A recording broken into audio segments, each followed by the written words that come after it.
welcome to another episode of Nick, Tys and Videotape. We have a very special guest today, Weston. Say hello. Hello, Weston. Well done.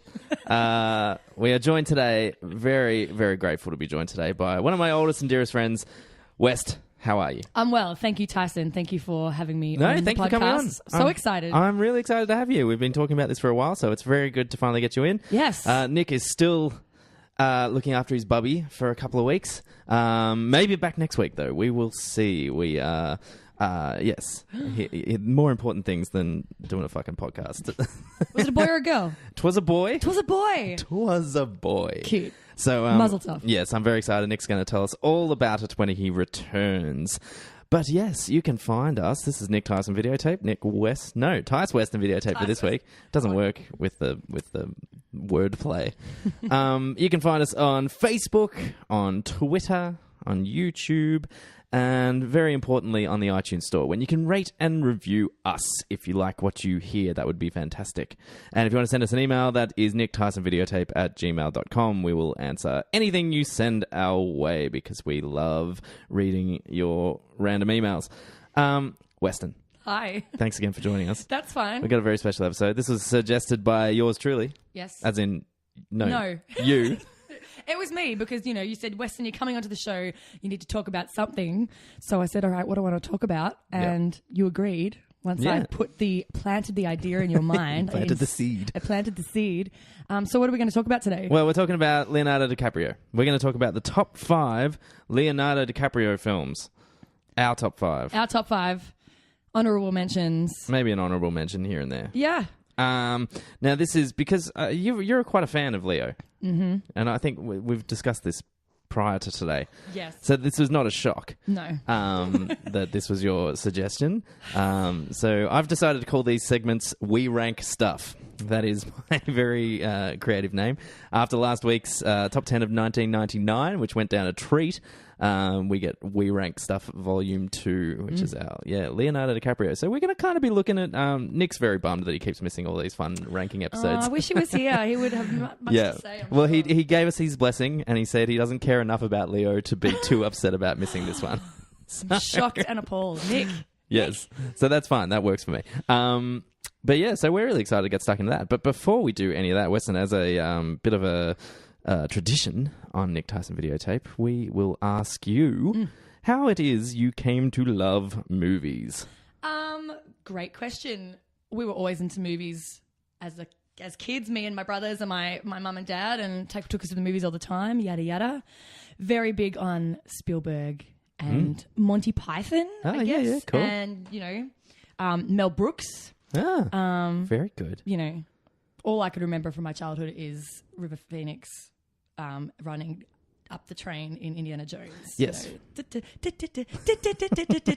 And the Goonies and just growing up on that stuff, for sure. Great. Yeah. Excellent. And, well, you've had a bit of a foray into filmmaking yourself. You were kind of short filmmaker for a little while and did some film course. And I believe it also gave you the opportunity to create a short film with Australia's own Thor, Chris Hemsworth. I did. Can you tell us a little bit about that? I did, yeah. So I did film school for a year when I went through the phase of wanting to be a film director. Don't we all? Yeah. So, so I went to film school, and as we all do, and you have to do your end of year final film, and I wrote this little thing called Foreseen about a teenage girl foreseeing that she's going to get pregnant and her parents are going to crack it at her. Teen angst. And there was a boyfriend role.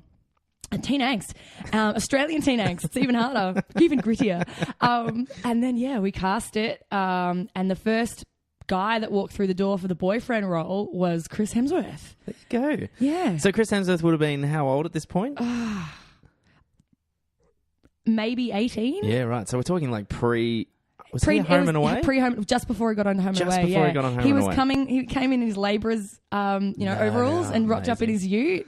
Amazing. I remember. So you've got to tell the people. What's Chris Hemsworth like? Is he a nice guy? He was so nice. I remember he was the first person we cast because he was so, so lovely, but also because he walked to the door and he was hot stuff and he could act. And we're like, yep, let's cast the whole film around the secondary boyfriend character role. It's true. Well, yeah. And could you, this might be a strange question, but could you tell when was it one of those things that he walked through the door and you're like, this guy's going to be a superstar? He definitely had something about him. Yeah. Definitely. I still remember. Interesting. Yeah, Interesting. definitely. Well, I might even put a cheeky link up to Foreseen because I think it's floating around on the internet. It still is floating somewhere. around, and on the comments, people underneath it saying, "Where is this full film?" Because there's a trailer up. The full film isn't available, but people are like, "Where is the full film?" Sure. Yeah. The trailer is essentially the film. Though, The trailer, it's a short film. it's a trailer for a short film. It's kind of it's a short bit. It's kind of irrelevant, really. Yeah. Very good, very good. I like that story a lot. So, as per tradition, why don't we move on to talk about some trailers, West? Trailers. Everybody's talking trailers.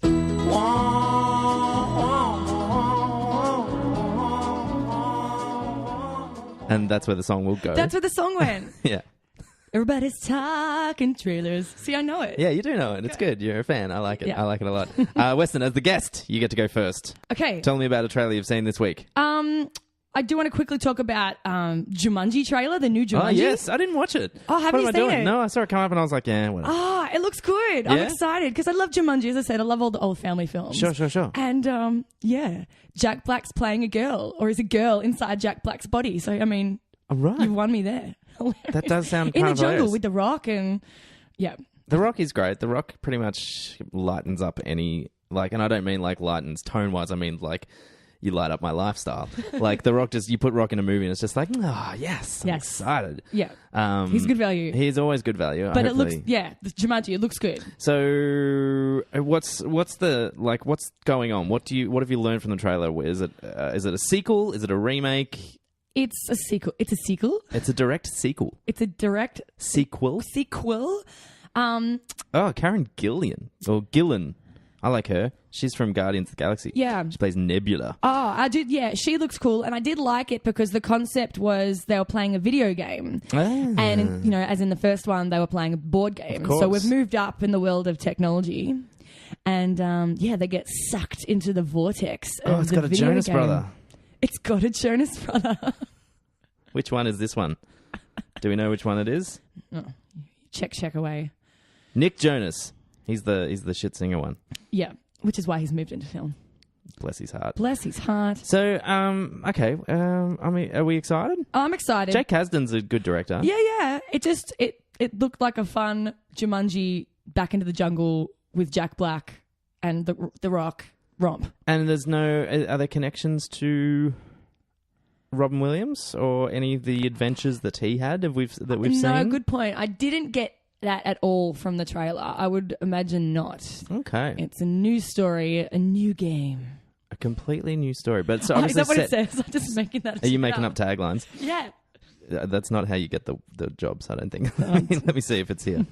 The tagline at the moment is landing this Christmas, which is not exactly. Which is kind of funny though because on the poster they're floating through the air, so they're flying. It looks like they're falling, so they're landing this Christmas. So I guess that is relatively clever. No, it was cool because the trailer was really good. How it was, laid out. What's a better word for that?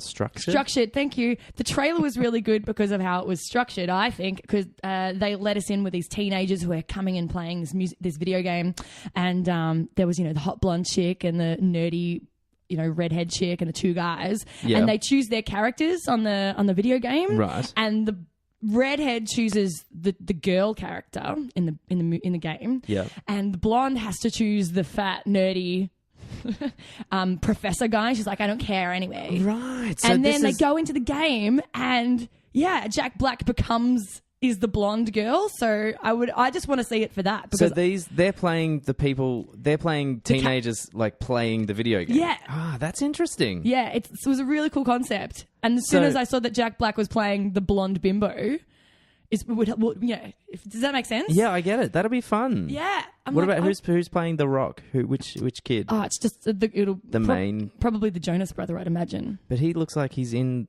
the world. Does he? Well, there's a photo of him. Oh no, that looks like a production still. No, so I'd imagine the first 10 to 15 minutes of the film would be the teenagers, romping around and romping. my word of the day, romping, and logging on and playing the video game. Yeah, right. Very good. Well, my trailer that I'm going to talk about, and this just came out this morning. This is fresh, hot off the press. Fresh. And because this actual episode is going to land later this afternoon too, and it is called a movie called Geostorm. Geostorm. Now, Geostorm is the directorial debut of one Dean Devlin. Does that name ring a bell to you, Weston? Should it? It doesn't. It's not necessarily. What has Dean Devlin done? Dean Devlin is the writer. Dean Devlin done? What has Dean Devlin done? There we go. He is the writing and producing partner of one Roland Emmerich. So he has written Independence Day, right? 2012, Day After Tomorrow. He has been the writer and producer on pretty much all of these crazy disaster Roland Emmerich films. So he has decided he wants to make his own crazy end of the world story. Geostorm story. So he has written and directed Geostorm. Now, it appears to be about the world has developed a series of satellites that can control the weather. So they've stopped global weather events. Right. So there's no earthquakes anymore because the satellites control them. So there's no big, huge bushfires. Satellites control it all. That's good. Yeah. No tornadoes, none of that kind of stuff. Yeah. No floods. Never happens again. Anyway, so it's all very happy and gay.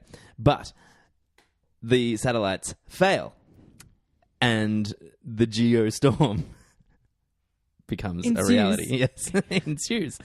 And it appears to be like, basically, instead of a disaster film where one thing happens, it appears that it's a disaster film where everything happens, because now the satellites have failed.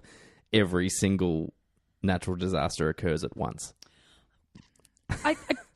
I like that, though. I do find that original when you listed off all the disaster movies. Yeah. Well, to me, that's kind of what 2012 felt like. And just they needed a way to just kind of make every natural disaster occur. Yeah. Well, that's why I was going to ask you when you said Geostorm and it's a natural disaster movie. Okay. Yes, Does it have a tsunami? Yes. Which kind of... There is in the trailer, there has been a tsunami. Yes. There has been a tornado. Okay. There's been an earthquake. And there is, space stuff as well. Space stuff? Yes, because... Like meteors or asteroids or... No, what do you mean, space stuff? As in, explosions in space. Right. Because the lead actor is Gerard Butler. Oh, good. Who we like. Jerry Butler. Jerry Butler. Who is playing, an astronaut who looks after the satellites from a space station. Yeah, that makes sense. Or something. Yeah. Yeah, it's all a bit... I'm not really sure what's going on. Who else is in it? Andy Garcia plays the president of the United States. That's so random. It's a very odd choice of president. I would never have thought Andy Garcia was particularly presidential. Jim Sturgis is a Secret Service agent. Yep. And there's a girl I think is Australian. She looks really familiar. Who's Margot? No, it's Margot's past this nonsense. Is it Margot? What's her name? Abby Cornish. Abby Cornish. Yeah. I know Abby Cornish. I like Abby Cornish. Oh, she's been off the radar for a little bit, hasn't she? She's popped up here and there in some random stuff. Oh, that's good. She's back. Yeah, I don't know if this qualifies as back. I think this might be a bit of a flop, personally speaking. It's apparently been through a bit of development shambles, as in it was finished, screened for test audiences, and they fucking hated it. So they went into full panic mode and brought on, of all people, the guy that directed the fucking Stallone Judge Dredd. I think his name is Cannon. Brought him on to do what? To do reshoots and recut it. I don't think this Dean Devlin guy, it doesn't seem like he left the project negatively or anything. That doesn't look like he was fired. But Danny Cannon. But yeah, it looks like they just... But what a random choice of people. It's you know what this movie needs? The guy that directed 1995's Judge Dredd. That's what this movie needs. That's what it rightfully needs. Oh my God. And so I don't know what we're going to get with this film. It could be a complete disaster. But knowing all of that, how do you feel after seeing the trailer for it though? Did it get you excited? No, because I've been burnt too many times by these. I think we remember the excitement of 2012. Like, was it The Day After Tomorrow or was it 2012? No, because we'd already seen Day After Deep Tomorrow Impact. And we loved it. No, but we love all of those. We've always talked about how much we loved it. But I remember how excited we were about 2012, and we went and saw it as soon as we could all together, and we were so fucking disappointed by that film.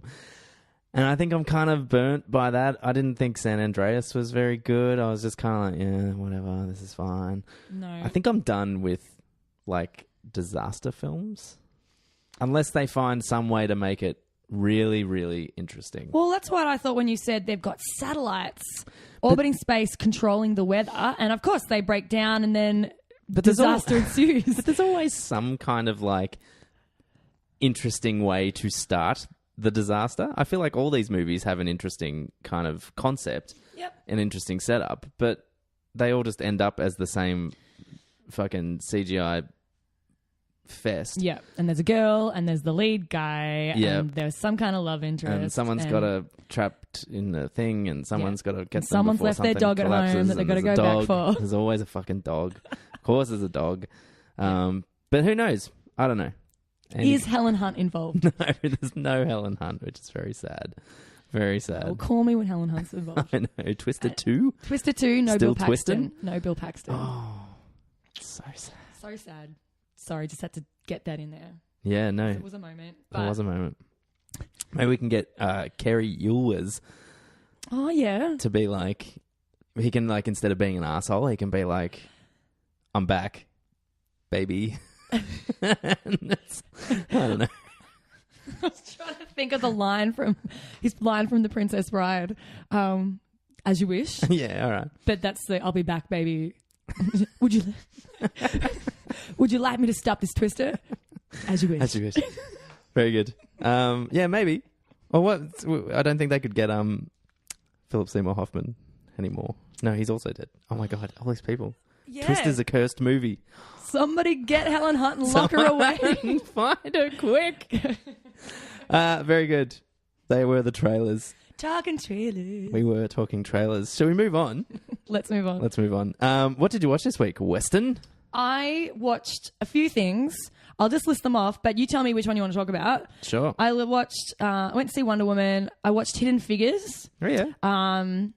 Jurassic World, got around to it. Oh, you hadn't seen Jurassic World? I hadn't seen Jurassic World. I watched The Arrival. Oh. Finally got around to it. Just Arrival. Oh, it is just Arrival. Yeah. The Arrival is a movie with Charlie Sheen from different the 90s. movie. Yeah, I looked it up and I'm like, this is not the movie I just watched. Watched Arrival. Okay. And Split. Jesus, you're having a week. This maybe wasn't all in the week, but okay. maybe a little bit. All right, fair enough. That's okay. I'm because full disclosure, we are teachers, and so we are on school holidays. So this is when the most of my viewing. I've had a fucking epic week because I can actually sit on my ass and just watch movies instead of having to do all the other bullshit we got to do. It's a great time to be alive. It is just for 2 weeks, and then it sucks to be alive again. Okay, cool. So what do we go? We've talked about Split a lot on this podcast so far. That's fine. But let me just hear your impressions. Was it the first time you watched it? Oh my God, amazing. Yeah, great. 5 out of 5. Yeah. So good. Everything and more that I wanted it to be. Yeah. He's back, M. Night. He is back. Yeah. Back and that's with a all vengeance. I need to say. It's so good. He's back, baby. What about... But can we maybe Arrival? Yeah, let's talk Just about Arrival, quickly. because I don't think I've talked about it very much, but I fucking loved it. You loved it? Yeah. Okay. I there was a big build up to it because I do like my space movies and my aliens, and I was really excited and hanging to see it because it had to do with the linguistics and the language and interpreting, the alien banter. Yep. Now, is it a book? You don't know? I don't know. Yeah. Maybe look it up. You riff, and I'll look it up. Okay. I riff.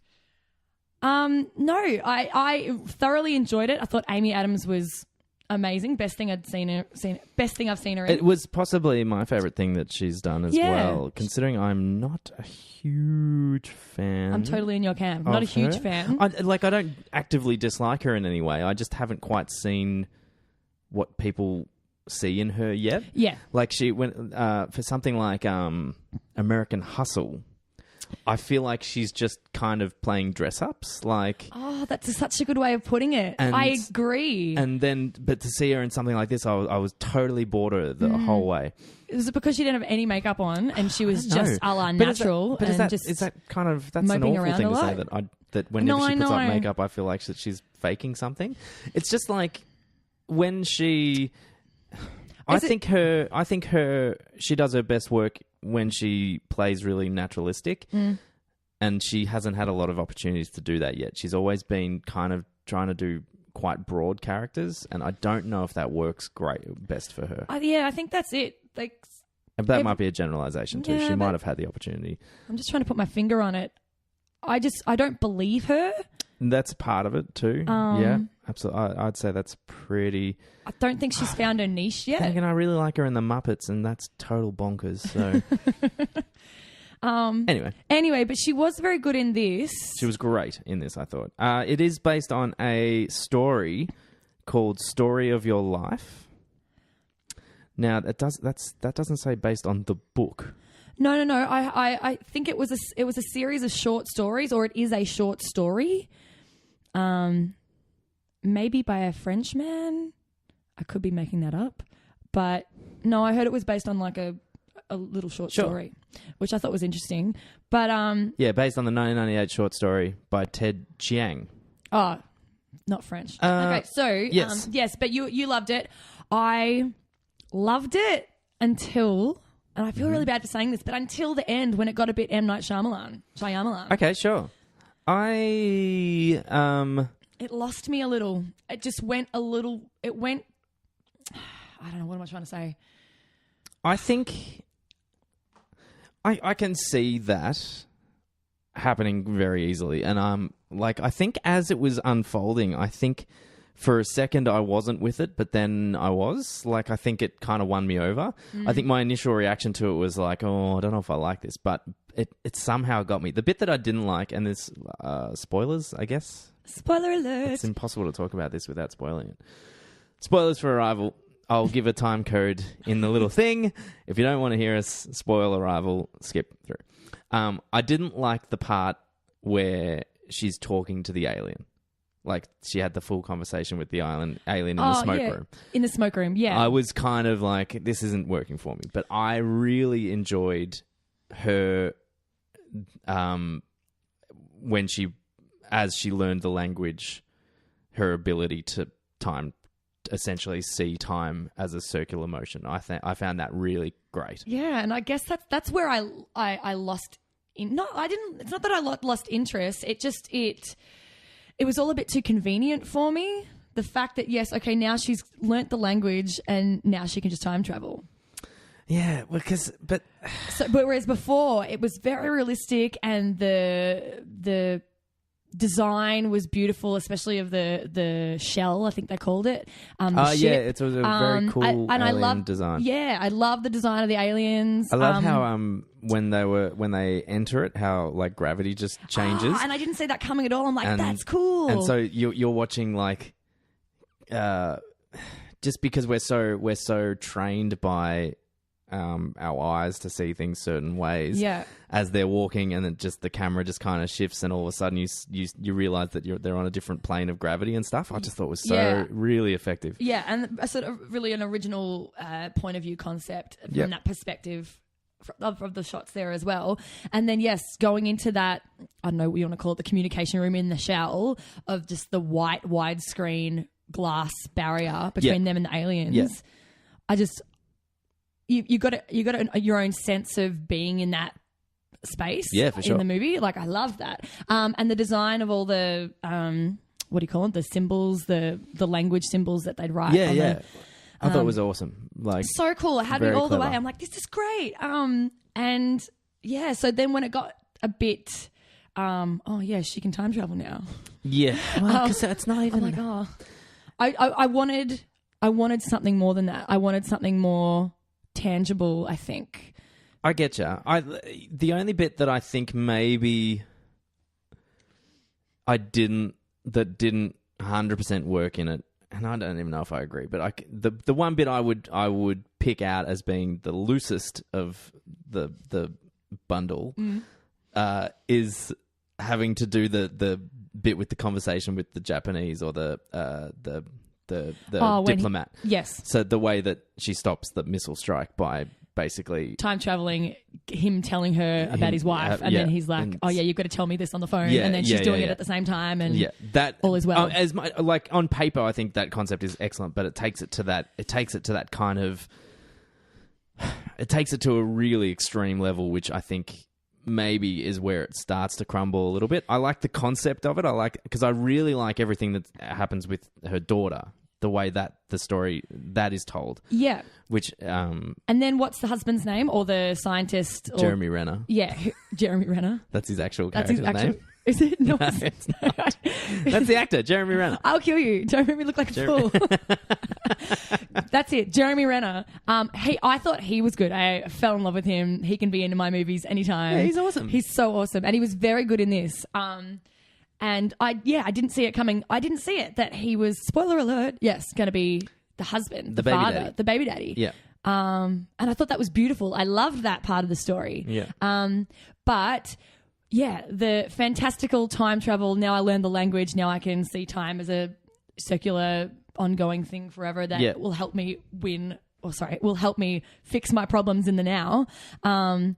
I thought, yes, as I said, it was all a bit too convenient, and I got the same feeling and a bit as I did at the end of Signs. Oh yeah, it was all. That's why I said it's all a bit M. Night, even though I love Signs and Signs is my favorite M. Night. Yeah, but the last 10 minutes. But the last 10 minutes, you go, oh, is a bit. It's all a bit too set up. You know, swing away and the water and the that's been planted through the whole movie. Yeah. It was all. I got that same feeling with Arrival. Yeah. Okay. I see where you're going. No, I see. Like I see what you mean. And I think that's unavoidably just personal preference on that one. I think because I totally get what you're saying, but I see the differences in Signs and this because, I think they're both. You're right. They're both setups that if you don't buy into. Can alter your perception of the whole movie. Whereas in Signs, those setups for me, I don't think are actual setups. This is a whole conversation that we can have about Signs at a later time. Okay. I think the setups in Signs revolve around to the whole conversation he's having the whole movie about his own faith. So he's seeing things that actually where they're not the setups. He's created them as the setups. Do you know what I mean?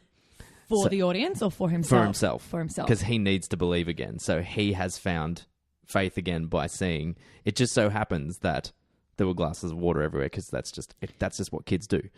And there was just happened to be a baseball bat because he used to be a boxer. A baseball player. Do you know what I mean? And the last thing the wife said to him was swing away. But this is, and it's even mentioned by the doctor. It's the ramblings of a woman who is missing half of her body. So Mel was just hearing what he wanted to hear. He heard what he needed to hear. Yeah. Yeah. So God, tangent. It is a tangent, but that's my Signs tangent because I fucking love Signs, and I think that there is more in that than. That's why when people get shirty about the whole kind of fucking aliens and they're allergic to water, what dumb shit. I'm like, you're missing the point entirely of that whole film. Yeah. But yes, that's just me. Very good, though. Very good. All right, well, I'm going to move on because let's talk about something I saw. Yes. What did you see? Well, I don't know what I want to talk about of the things I saw. Maybe I'll talk about... I saw Spider-Man Homecoming yesterday, which was released yesterday in Australia, and so I went and saw that. It was very, very good. Who was playing Spider-Man in this one? This is Tom Holland. Tom Holland. Who played Spider-Man in Civil War, when he made an appearance. You're not the hugest Marvel... movie fan, are you, Weston? No, but that's enough. Fine. No, that is totally fine. There's got to be some of us that don't. Yeah, and I completely agree. The world cannot be overrun by this nonsense. Although I did see Wonder Woman, but that's not Marvel. No, it's not. That was DC. Correct. Yes. Well See, done. That's You're as far doing as I go. I really liked this. I thought it was excellent. I really enjoy Tom Holland as Spider-Man. He is really, really great in the role. Michael Keaton plays the villain. Oh. And he's fucking excellent. I really enjoyed what he did. There is one particular scene, and anyone who's seen it will know what I'm talking about. There's one particular scene in a car, and it is some of the most like tension and like edge of your seat shit that I've seen in any of these Marvel films. Why? So I don't want to set it up too much because it's a spoiler so I don't want to spoil it. Okay. But there's a moment where, Michael Keaton's in a car and he's driving that car, and it leads to a interaction between him and another character that is like just edge of your seat stuff. Like I'm trying to think of like what to compare it to. A movie we might be talking about a little bit later, The Departed. Okay. Do you know The Departed well? Yeah. Yeah. You remember the scene where their phone rings and Leo he picks it up, but he doesn't say anything because he knows that it's the mole. Yeah. And it's they the both mole. sit there in silence Yes, waiting for I one of love them to that talk. scene, And you are yes. just like, you are clutching your hands in tension. Yeah. It's the equivalent of that kind of feeling. And I thought it was so effective. And it's just one of the many really, really great moments in this, which I was kind of surprised by because I thought it might have just been another kind of generic action superhero movie. Was the addition of Keaton, did it add to the I've just got some mood lighting in here all of a sudden. The sun just kind of decided to depart natural for a lighting? second. Did the addition of Keaton as the bad guy? Yeah.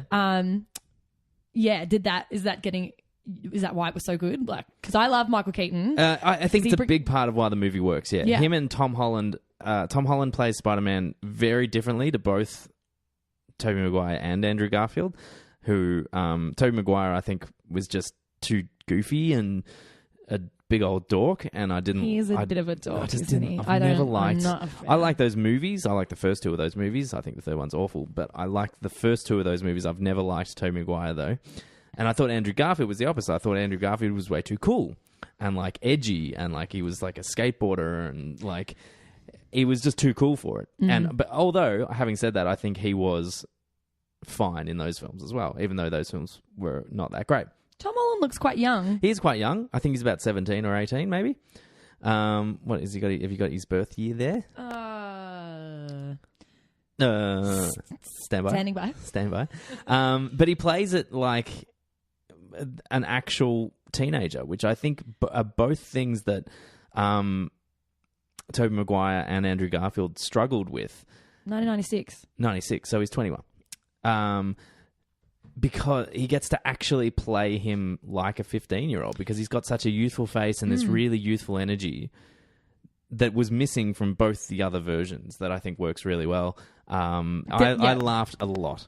It's really, really funny, really cute, and very endearing characters.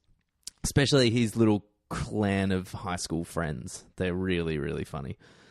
So it stands alone. It's got some links to the other stuff because Iron Man shows up for a bit.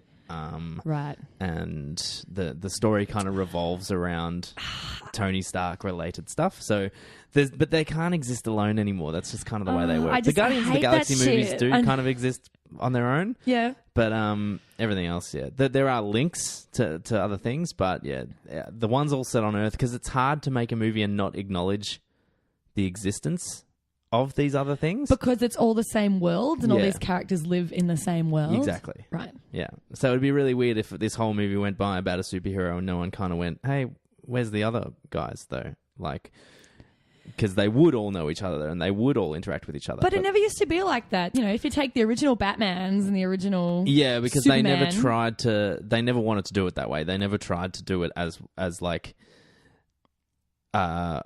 in those movies, Batman and Superman don't exist in the same world. There's a world where Superman exists and there's a world where Batman exists, but they are not the same. Now we're living in a world where it's all about making a it's connected universe. It's the Marvel world, so it is all the one world. Yes. Big distinction. Yes. And it can be frustrating. But I think that's what I don't like about it. Now we've kind of pinpointed it.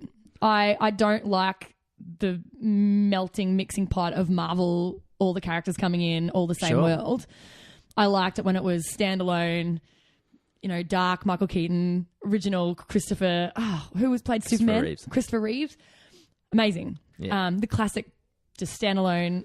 Yeah, fair enough. No, look, I cannot fault that opinion at all because I feel like we are missing something there now because there is such an emphasis on trying to create an extended world. Well, it had its own spirit, I think, as a movie. I know that's probably the real name, but because every series, every time you had to introduce a new character, you were allowed to kind of reintroduce the world that he lives in. Yeah, and so they would have their own individual spirit. Absolutely. Whereas now it just gets convoluted in. What do you call Guardians of the Galaxy and what's the one with Scarlett Johansson and Captain America? Yeah, so that's just they're the Avengers. Like that, like all of that stuff, all of that bullshit. I just have no time for it because it's just a franchise and they just keep popping them out like it's, Catholics at Christmas. Yeah.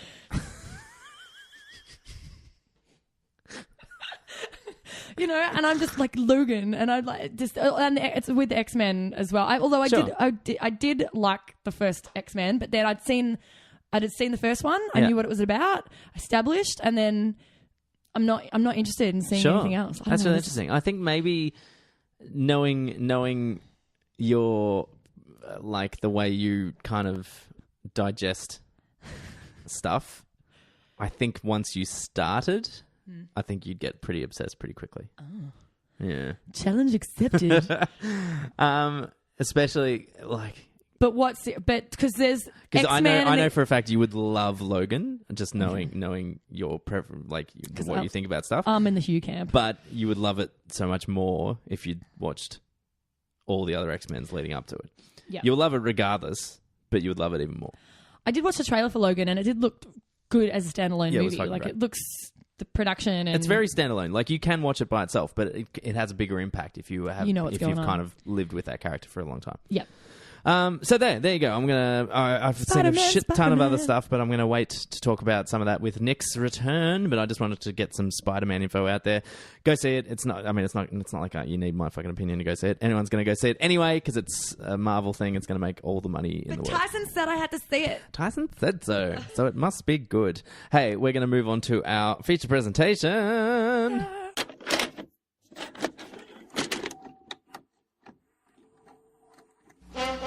And now for our feature presentation. And so today, we're doing a We Rank Stuff, Volume 2. Do we need a theme song for We Rank Stuff? Nah. I think we've got enough kind of theme songs at the moment. But I got caught up in the moment. That's fine. It's, theme songs seem to be our thing. So I used to make, just for the people at home, I used to make posters for everything. Yeah, I recall. Definitely. Because, I like designing the posters for the movies and then if there was an event or we were just having a conversation, I needed to make a poster for the conversation. Yeah. So I'm all about putting flashy labels and posters and... Making unnecessary things? Is that what you're all about? Excellent. I like it. Moving on. So, Leonardo DiCaprio. He's a favourite of you, West. Yes. Yours, Weston? Yes. And where did this come from? Came from Titanic. From Titanic. So let's say, okay, so 96, 97, we were 15. 15, yes, 96, 97, yes, that's right. 15, youngins, high school. Youngins, high school, what's that, year 10-ish? Year 9, year 10-ish? 10, yep. Yep. So Titanic came out, in love immediately. Well, are we talking about this now, a ranking? Or no? No, we'll come to that. But I just, as like a... We're opening up the discussion on Leo. Opening up yes. It started with Leo and Titanic. I saw the movie 10 times at 10 times at the cinema? 10 times. You're lying. Not actually 10 times. No, 10 times. It's the only movie I've ever seen 10 times at the cinema. I went like maybe 3 times by myself. I was that person. That is... And it is ridiculous though. Like, do you understand what you're saying? I kept the ticket stubs. Over 30 hours Yeah, because the movie was 3.5 hours long. That's right. Yeah. Watching one movie in the cinemas. Mm-hmm. You spent Yeah. $300-ish. No, that's a lie. No, it wasn't. It 100-ish. was back in the day. The tickets were probably $5 each. It's true. Tight-ass Tuesdays. Tight-ass Tuesdays. Can I just, we have overseas listeners, so I just want to make this story that this is the most Australian thing that I think I can appreciate. Tight-ass Tuesdays. What is Tight-ass Tuesdays, Tyson? Tight-ass Tuesdays is every Tuesday in Australia at cinemas you get cheaper tickets, and instead of it being like just cheap Tuesdays or something like that, our Australian mentality is to call it Tight-ass Tuesdays, which I love. I love dearly. That's it. But yes, it makes a lot of sense. Tight-ass Tuesdays. It used to be about 5 or 6, $6.50. I remember $6.50. $6.50 tickets. Holy shit! Now it's like $12.50, and I'm like, that's not tight-ass. That's still expensive. How much is the ticket now? $22? It's a fucking disaster. It's a disaster, is what it is. All right, going back. So you saw it 10 times in the cinema. I saw it 10 That's times. bonkers. I had the soundtrack on CD. I had the soundtrack number 2. There was a second one that came out. Was it songs inspired by Titanic? No. The first one was all James Horner. Yeah. The soundtrack. The main title theme, the main themes, and Celine, obviously. Of course. And then there was a second one that came out that was more underscoring and just cool. incidental music. Yeah, right. I had that one. I had the fucking picture book. I had the posters on my wall. Amazing. All that stuff. Amazing. I went to Sydney Fox Studios and did the Titanic experience where you got to did you hear about that? I think we've talked about this. Yeah. It sounded really fun. Yeah, it's just the Titanic experience and you pick and you go up to first class, you go down to steerage and you follow the actors and you either end up dead or you end up not dead. Yeah. And was there real water? There was water falling from the sky, yes. As in the ship, there was real water. So was it like one of those? Was it you need to wear gumboots and perhaps some kind of? No. Thinking back on it now, I can't remember. I was 17 or 18. There was no warning. There was no "you will get wet" warning. No, it was a bit lame. That's a bit. It lame. was Fox Studios. Okay. That's terrible. It was a little bit lame. Fox Studios, the long forgotten attempt at a movie park in Sydney. Yeah, that's exactly just right. Did not take off at all. But this Titanic experience ride was the big big thing. What do you call it? A big extravaganza to pull people in, and it did. Attraction. That's the word. Attraction. With the big attraction that they had to pull people in, and it did. We came up from Melbourne and. It was just another thing in the long list of Titanic paraphernalia or experiences. And so as the years have gone by, this kind of... It came out in 3D. It did come out in 3D. I did not go see that. Yeah, my most exciting Titanic thing that I had is I had the special edition VHS, which was in a flat box, and it was 2 VHS tapes, and it came with an original film cell. From the thing, and it was it was in like a really nice box, and you take the lid off, and the cell was in the middle in like a little kind of frame, and then the tapes were on either side. I remember the ones, and that is somewhere in my parents' house, probably under the house, like being eaten alive by spiders. VHS. So hopefully one day I'll find that because that could be worth a pretty penny. But it was just I fell in love with Leo in that movie because he was young and blonde and the free spirit. So Titanic obviously kicked it off. Yes. And as he got older and time grew on and he became he went through some phases of being he's always been a really interesting actor, I think, in the sense that he's done a lot of different things. He's tried to do the kind of the cool guy thing. He's tried to do like kind of the edgy indie thing. And now he's turned it around and he's done he did some action films, kind of like some serious like prestige action films, but now he's kind of found his niche working with Scorsese as like a serious actor. And absolutely, you've gone with him the whole way? The whole way, but he's had his hits and misses, but I think the misses, what I'm trying to say, that Leo, I think one of Leo's problems was it's not that he wasn't believable in the characters, but for me, he was always just Leo. You couldn't get past, I'm watching Leonardo DiCaprio in a film. because his acting's always been brilliant. Yeah. You can't flaw. Well, I can't flaw it. And 100% endearing. Makes good movie choices as well. It makes exceptionally good choices, I think. And yes, I can see what you're saying with the Scorsese years, and still, there's 3 or 4 of them now, aren't there? Yeah, I can't remember. He's his exactly go-to how many, guy. but yeah. But yeah, depending on the role, though, whether it's going to be something special for Leo or whether it's just going to be another Leo movie, like the Aviator, J. Edgar. Those kind of films, they don't connect with me for my love of Leo and what he does. Sure. Because it's just I've seen it all before. Okay. I see that. Yeah, which is not taking away from him, but yeah, it's. Yeah, I know exactly what you're saying. Well, why don't we take this opportunity to begin our top 5? Top 5. So we're gonna go. Can't help it. It's fine. It works. I like it. I'll cut that in. So we're gonna go. We'll go one for one.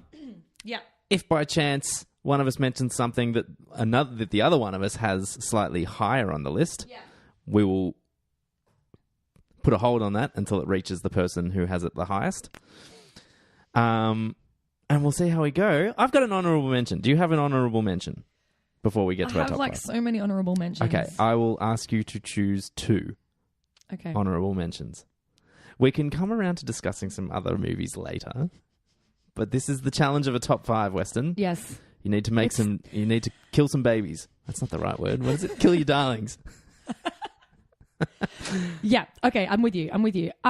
Okay, so my honourable mentions. Yes. And if one of these is in your top 5, I get another go. Because you're going to talk about it anyway. Okay. Okay, so honourable mentions is Shutter Island. Okay. It's not on my list. It's not on your list? No. So, okay, Shutter Island. I love Shutter Island, don't get me wrong. I just want to establish as well, we talked about whether or not we'd do our favourite performances or favourite films. No, and we've decided to go with favourite films starring Leo because it's not necessarily our favourite performances, because there would be a few. I think Shutter Island probably would make my list if that was the case. If it was performances, because I love his performance in it. The movie is great. I think it's great, but it's not my favourite it's not my top 5 movie that he's in. No. Excellent distinction. Yes. No, but Shutter Island was Scorsese's again. It was.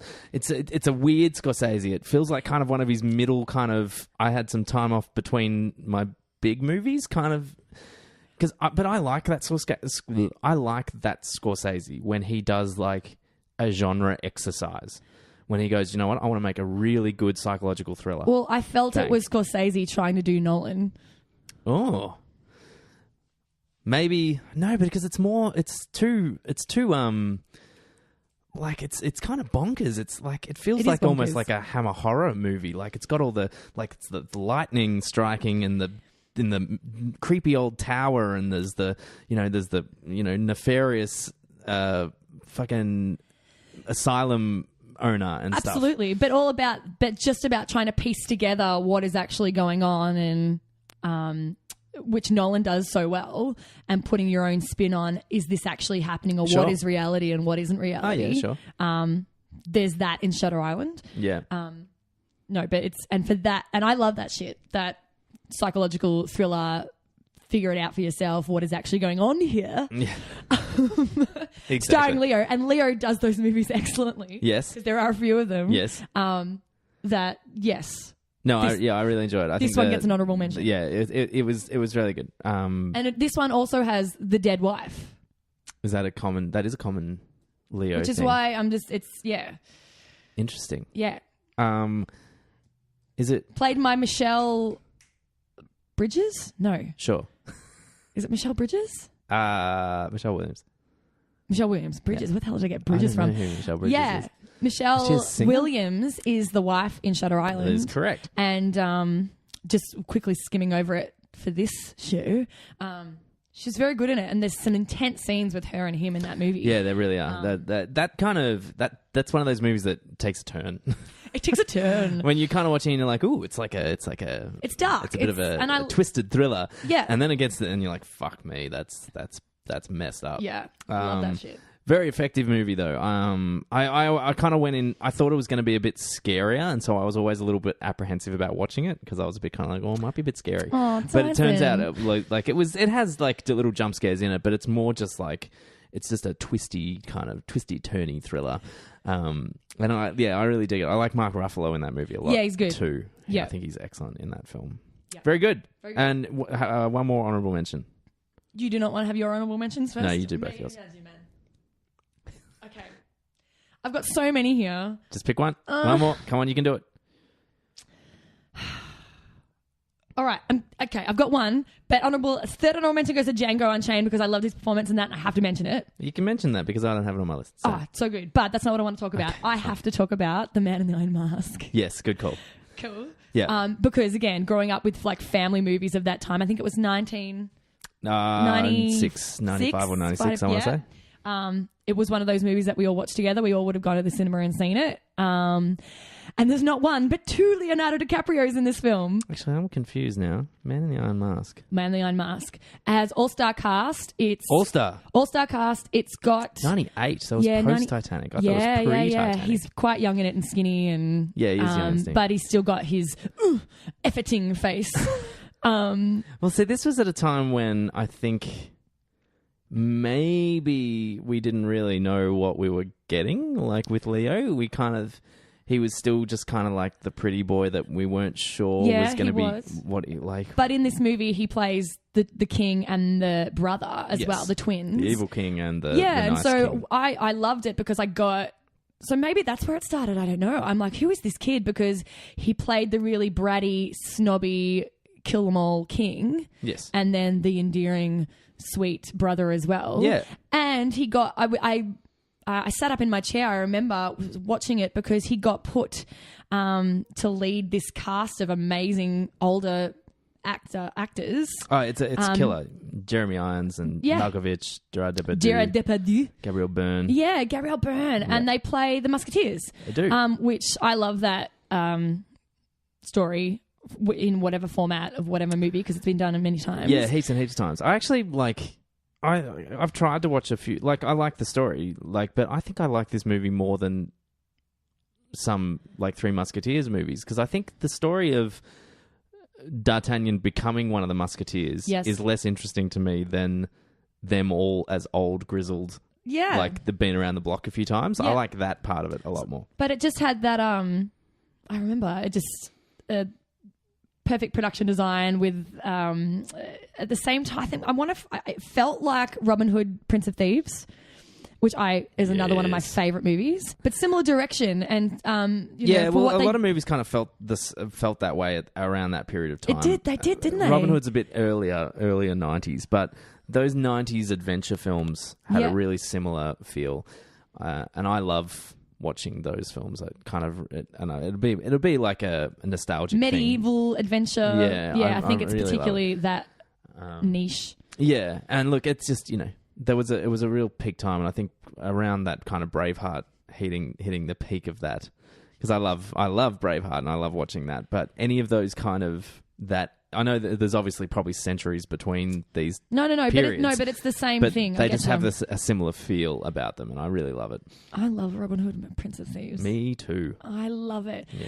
But all I've got going on in my head at the moment is give it all for love, which is the theme to Three Musketeers. And I've got Kiefer Sutherland running around in my head going, talk about me. But no, we're not going to, Kiefer. We are not going That's not a great movie, that one, I will say. That's the Disney Three Musketeers. Was it Disney? Yeah, I think it was Disney. Anyway. I'm going to do my honourable mention. Do it. My honourable mention is a movie that this is definitely not about his performance, but a film that is just... I think deserves a little bit more credit than it gets because it's mostly seen as a piece of shit. And that is the movie The Quick and the Dead. Oh, good. Which I fucking love. Sam Raimi, who directed Evil Dead and the Spiderman trilogy, the original one, and Drag Me to Hell. Did you see that? I didn't, but yes. It's really good. Among a bazillion other things, Sam Raimi is excellent. This is his kind of attempt to do a Western. And it's really great. It's like a gunslinging competition with Gene Hackman. I was going to say Gene Hackman. I love Gene Hackman. The bad guy. Sharon Stone as like this, as like playing the Clint Eastwood kind of man with no name role in this regard. Obviously, the woman with no name, and Russell Crowe, very early Russell Crowe, as this as one of Gene Hackman's old accomplices who has now turned to faith. And Leo plays Gene Hackman's son, who fancies himself a bit of a gunslinger, but yourself a bit of a gunslinger, perhaps not as skillful as he thinks. It's a and drama ensues. and drama does ensue. It's not a good movie by any stretch of the imagination, but it is a great. It has great energy, really, really fun to watch. Kind of bonkers too. Like it plays with like it's Raimi up to 12. Like, right. It's all Dutch angles and quick zooms and all like crossfades and split dioptic stuff, and it's bonkers, and I love it. And you wouldn't think it would mesh with the Old West, yet it does really effectively. So that's my honourable mention. It's great. Have you never seen it? I've never seen it. You should watch it. I've got it on DVD. On DVD. Anyway, that's my honourable mention. West, what is it? Number 5. Number 5. Drum roll. With a bullet. With a bullet. Okay, so number 5, I've got Scorsese, The Departed down. Okay, let's talk about that a little bit later. Okay. My number 5. Your number 5. Titanic. Okay. That was my number 4, so let's talk about that, which we just did before, but that's fine. Oh, no, that's fine. Yes, because you're about to go to your 4. And Yeah, it's Titanic. it's So we can talk Titanic. about it. Yay, Titanic. Yeah. So, Titanic. We've already mentioned that you did see this. Never let go, Jack. How many times? 10 times at the cinema. Yeah. I've never seen a film more than twice at the cinema. Really? Yeah. Twice is so rare because I like having the distance and then watching it on DVD, later when it comes out, or on video or whatever. I think I just had an obsessive streak at that time. Okay. Because as I mentioned, I was a bit of an X-File, Phile. And I had every single episode on VHS. And Nicely done. What is the... Oh, okay, so that's the example you're giving as to... like an addictive to kind of... it was the same time, and I took... Titanic completely took over my life for a good 3 months. So that's... what I find interesting is that that's not an isolated case. A lot of people went through this with Titanic. But it's one of those movies that, especially the characters, the Billy Zane character, the Insinkable Molly Brown character, everybody, we're still quoting lines from them now. It's insanely quotable. And considering like Cameron gets a lot of shit for just how terrible some of that script is, because some of it is awful. He wrote it, didn't he? Yeah. Yeah. Yeah. And I'm trying to think of my favourite worst line. It could be when Billy Zane's looking at the paintings, and he's like, "What's all this?" And it's like, "Oh, it's some Picasso fellow. Oh, Picasso won't amount to anything," and throws it in the corner, and you're just like, "Well done." Well done. That's like for all the people in the audience who can go, "I know Picasso. He's that guy. He does the weird ones." Made the connection. Yeah, well done. Yes, exactly. So there's plenty of rippers like that one in there. So but you're right. We do quote it a lot. Rose is displeased. What to do? What to do? Yeah. But yes, absolutely. But where does the longevity of this, like, okay, so the initial obsession with it and the longevity of it are two things that I find, aside from it just being a very effectively told film, like I think on an emotional level it hits all the right beats and it really gets you engaged. Well, it's the love story and the disaster movie, but there's a lot of humanity in it, because from the second the iceberg hits, we are now relating to these people in this real life situation because it actually happened. Yeah. And what would I do in that circumstance? I love a good what would I do. What would I do? And so, there's people fucking cutting, steerage boats off the bottom, even though they're clearly going to, and there's people diving off the side of the boat, even though the boat's sinking. What would you do?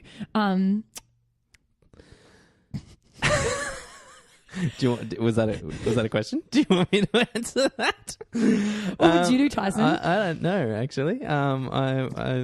I'd be the guy that got drunk and just managed to stay alive because of all the booze in his system. Yes, but then and then don't forget the propeller guy. We have to bring up the propeller guy. Do you remember? He jumps. Guy that falls into what? The propeller guy. He jumps similar to when the ship is sinking toward the 11th hour. Yeah. And he hits the propeller. Oh, that guy. And he spins. Yeah, I love that guy. And everyone's like, the propeller guy. That was a great little. That little bit of CGI has been shown so many times over because it's pretty. It looks pretty naff now, but it's naff. pretty great. A really great moment. But all that stuff. What's your favorite moment? I want to know what your favorite moment is. I know my favorite moment. Favorite moment. I'll do mine first. Then. You do yours. Yep. My favorite moment is the bit where, Rose gets on the boat. And Jack is still on the ship, and the boat starts getting lowered, and the fireworks, all the explosions go off behind his head. Yep. And she jumps off You're so stupid, Rose. Why'd you do that, huh? I love it. You jump, I jump, right? It was so like you don't you're really good at all that stuff. In there. That to me that movie is summed up by that moment because it is absolutely. the perfect emotional manipulation. Yes. Like it just gets you every time. Every time I watch it, I've seen it God knows how many times now because I did go through a little phase where I watched it quite a lot as well because it was for a 3-hour movie. It's actually really easily watchable. Yeah, it goes. And so I used to watch it a lot as a teenager on the weekends because I was just like, I want something to do. Yeah, I'll check out Titanic. And I think it's because it's split so evenly between the love story, the setup of that. There's a clear moment where you go, oh, cool. Oh, that's right, we're watching Titanic that's where disaster they used to movie. split up, because mine used to be over 2 VHSs, my special edition. That's where they would split up the VHS. I'd have a little interval sense. And I'd go and make some toast or something and then come back and watch. Cup of tea and toast. Yes. And then watch the boat crashing bit. Makes sense. But you're right. That's why it is so watchable. But I'm just trying to think, my favourite scene is probably, I love the Billy Zane character, even though he will go down in movie history as one of the most hated characters. He's just hissable and all that. But I loved to hiss at that. Yeah. And I think I just love the chase scene that he's got the gun and he's chasing Jack and Rose through the sinking ship, through the water, and then just the different rooms and compartments that they go through. Yes, just the imagery of Billy Zane chasing Jack and Rose through the sinking ship and the tables and chairs floating all around him, and he doesn't give a fuck. He'll just chase them because that's all he cares about is it's really the production design of all that stuff. I mean, everyone knows how incredible it is, and the recreation of it all. And I think it's one of those movie sets that's just it was so effective and authentic and detailed. And Cameron went to all lengths to make sure that all lengths spared no expense. All right, we're gonna move on. Okay, because we gotta get through the list. Oh shit! Yeah. So that was your number 4. That was my number 4, an amazing score by James Horner. That's all I'm going to say. Oh, it is. It's a beautiful score. It's weird, though, that some of it sounds really MIDI-ish now.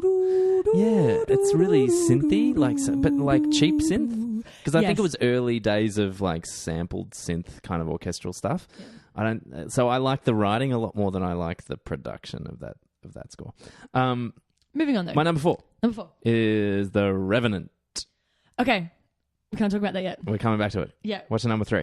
My number 3 is Gangs of New York. Oh, that's my number 3. Yeah, high five. Hey. All right. We can you put a sound effect? We're too far. Yes, it's such a number 3, isn't it? I fucking love Gangs of New York. I really enjoy Gangs of New York, and I know it gets a bit of it gets a hard time. Why does it get a hard time, though? It shouldn't. I don't understand why. It got completely snubbed in Oscar season when it came out. It had 11 nominations. It just didn't win anything. Didn't win. Well, yes. I mean, you can call that a snubbing, I guess. It had the most nominations of that year. It just didn't. Not one. It didn't go home with anything. And look, I can see because what was it against? I can't remember. I'll do it. You talk. I'll do it. I can see it not winning certain things. Daniel Day-Lewis not winning was always something that just blew my mind because this is my favourite Daniel Day-Lewis performance. Oh, fantastic. Yes. Yep. There Will Be Blood and stuff like that. Lincoln, all those kind of things, and even some of the older stuff. Like, he's always very good. Don't get me wrong. Daniel Day-Lewis is always very good. But this Bill is the Butcher. Bill the Butcher is my most iconic character of his. I just love him in this film. The scene where he's just sitting there in that chair with the American flag draped around him and has that conversation with him is just some of the greatest shit I've ever seen in my life. Oh. Like, it just like, you can't underestimate the skill involved in delivering a monologue like that, I don't think. And yes, That's what I was going to say. It was 2003. yes. Oscars. Chicago won that year. Okay, so it's a really interesting year because I don't. Nicole Kidman in The Hours and Adrian Brody in The Pianist. Yeah, so look, Adrian Brody. but see, it's one of those years where at the time I think people felt like they were making the right decision, but I think in retrospect, maybe people would have made some different decisions. Cameron Diaz is not good in this film. I will completely agree with that element of it. She tries. Bless her, she tries. And she's not awful, but she is completely overshadowed by... I don't want to say out-acted because that's not what it is. It's just she's swamped by these large performances that she just can't keep up with. I wonder if Scorsese let her down a little bit in that department, maybe. Well, I think maybe... I'm telling Scorsese off. Excuse me. The funny thing about him is that I don't think he's ever... I don't want to... I'm sure there will be exceptions to this rule, but I don't think he's particularly great at directing women, or creating memorable characters for women. And so that's something that I think is just, that's just the nature of what he does. He tells stories that are inherently masculine.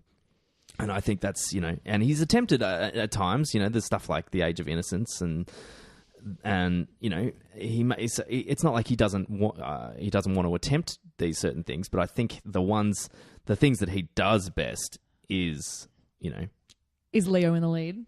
He's got his Leo. Or he's De Niro back in the day. Yes. And there are exceptions, of course. You got, Sharon Stone does killer work in Casino. Like, she's bonkers in that movie. She's great. And what's her name from Goodfellas is great as well. But they're essentially the same character. The crazy, the beaten down crazy wife of a criminal. So yeah. Which is not Cameron Diaz in Gangs of New York. No, she doesn't. She just doesn't. Yeah, she's got a really weird energy. But God, I fucking love the rest of this movie. I think it's great. So Leo plays Amsterdam. Amsterdam. It's a cool name. Cool name. What's his last name? Fallon. Amsterdam. Is it? Yeah, I think Fallon? it's, yeah. Yeah. Yep. And then no, Fallon. I think you're thinking of. You're thinking of. Well, he's. So maybe it is. Maybe it is the son Fallon. of Priest Fallon. No, you're right. Isn't it? Yep. And the movie he's getting vengeance for the death of his dad, and when he was a kid, and he's come back to the Vallon. Sorry, not Fallon. No, Fallon is the Prestige. Ah, isn't it? No. Fallon. Maybe. No. Where do I know that we're going? Jimmy Fallon. But yes, he's getting vengeance for his for Liam Neeson, who Bill the Butcher killed in the great battle at the huge, amazing battle at the start of that movie.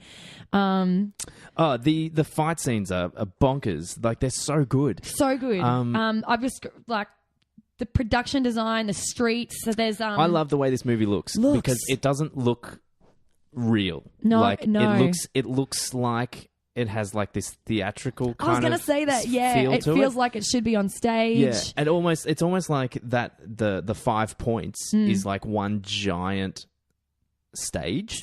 Yeah. You could completely see this on stage. It'd be like $1 bajillion theatrical stage play. I would see it. I would absolutely Can you see imagine?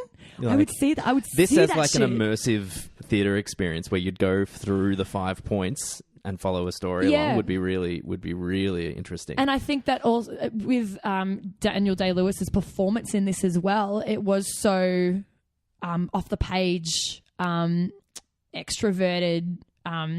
It was theatrical. He was creating this bigger than life character. Yeah, but he does the small moments really well. Oh, yes, of course.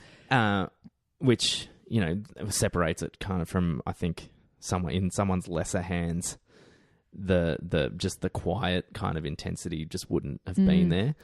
And then he can do weird stuff. Like the one bit that always jumps into my head, there's the bit after he discovers that Valen is trying to kill him, and he's beating the shit out of him on that table. Yeah, so this is he does this weird thing with his arms where he tries to get everyone back into like party mode, and he's like, and his physicality. It's like he's like a marionette puppet, and I just don't understand how he does this with his body. Like, he is just such an incredible, like, it makes no sense to me. Although he's bonkers, so it like in real life. So I guess it takes a certain kind of real intensity to be able to do some of these things that he does.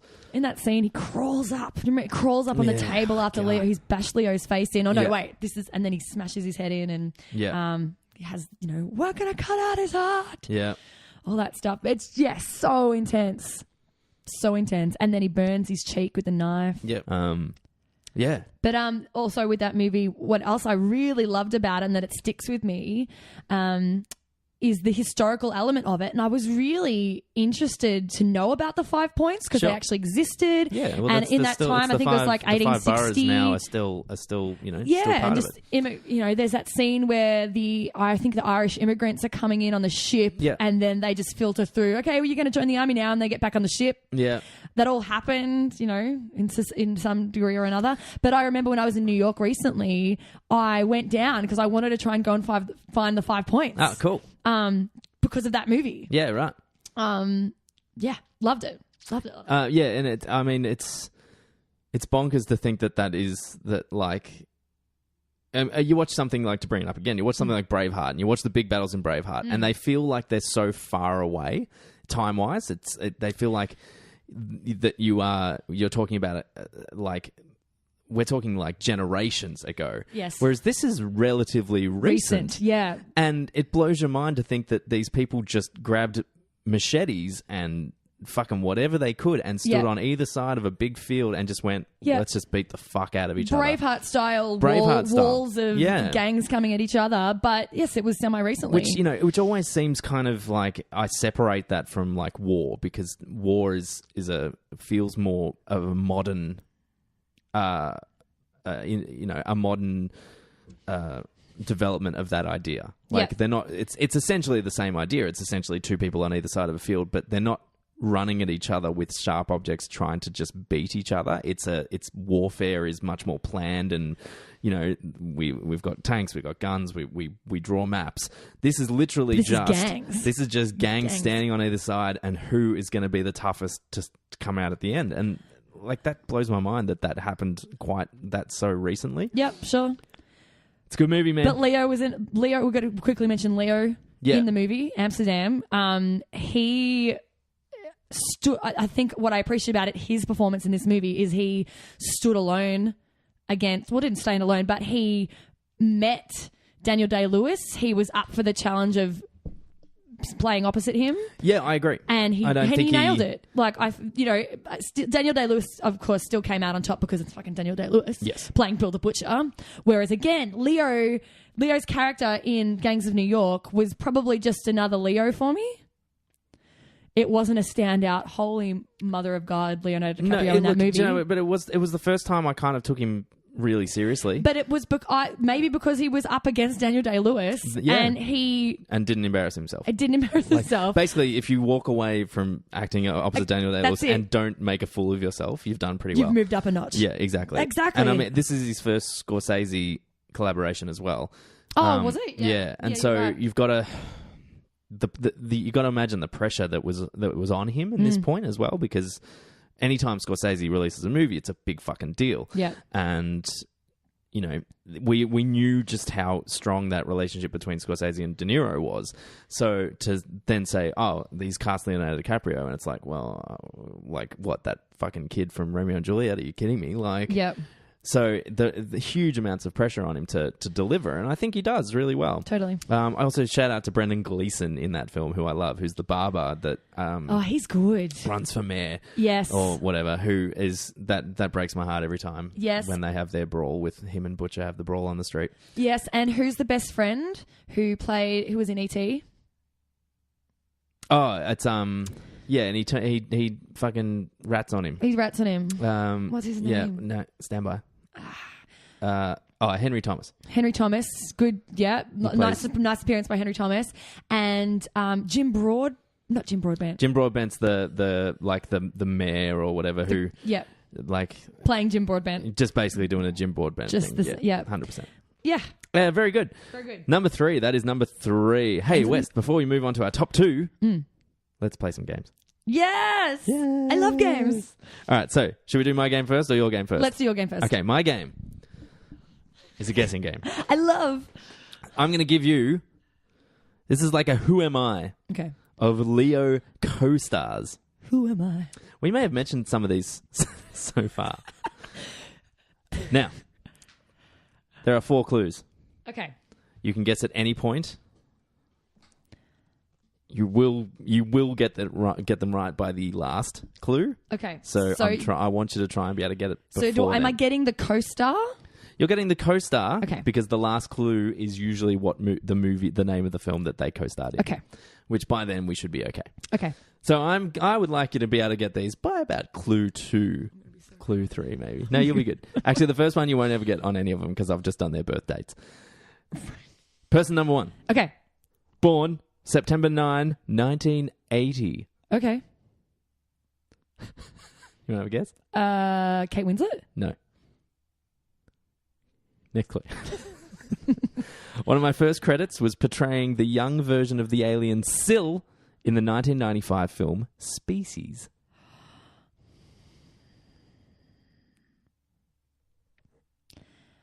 Want to have a guess? Yes. Moving on. Next clue. You'll get it on this one. All right. Rose to fame for my role in the teen drama Dawson's Creek. So it is Michelle Williams. It is Michelle Williams. Congratulations. Starred alongside Leo in the psychological thriller Shutter Island. Yes. Well done. 1 for 1. Doing well. Next one. Thank God. Born April 29, 1957 in London, England. Mm-hmm. No one know? 57. Yeah. You'll get it after this one. Okay. I think. Took time off acting in the early 2000s to be a shoe cobbler.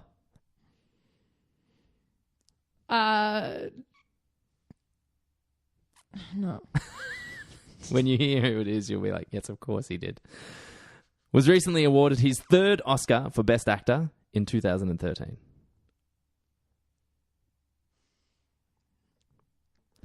Daniel Day-Lewis? It was Daniel Day-Lewis, correct. Of course he did. A shoe cobbler. Of course he did. Of course he did. Have you heard he's retired from acting? No, I didn't. Really? Yeah.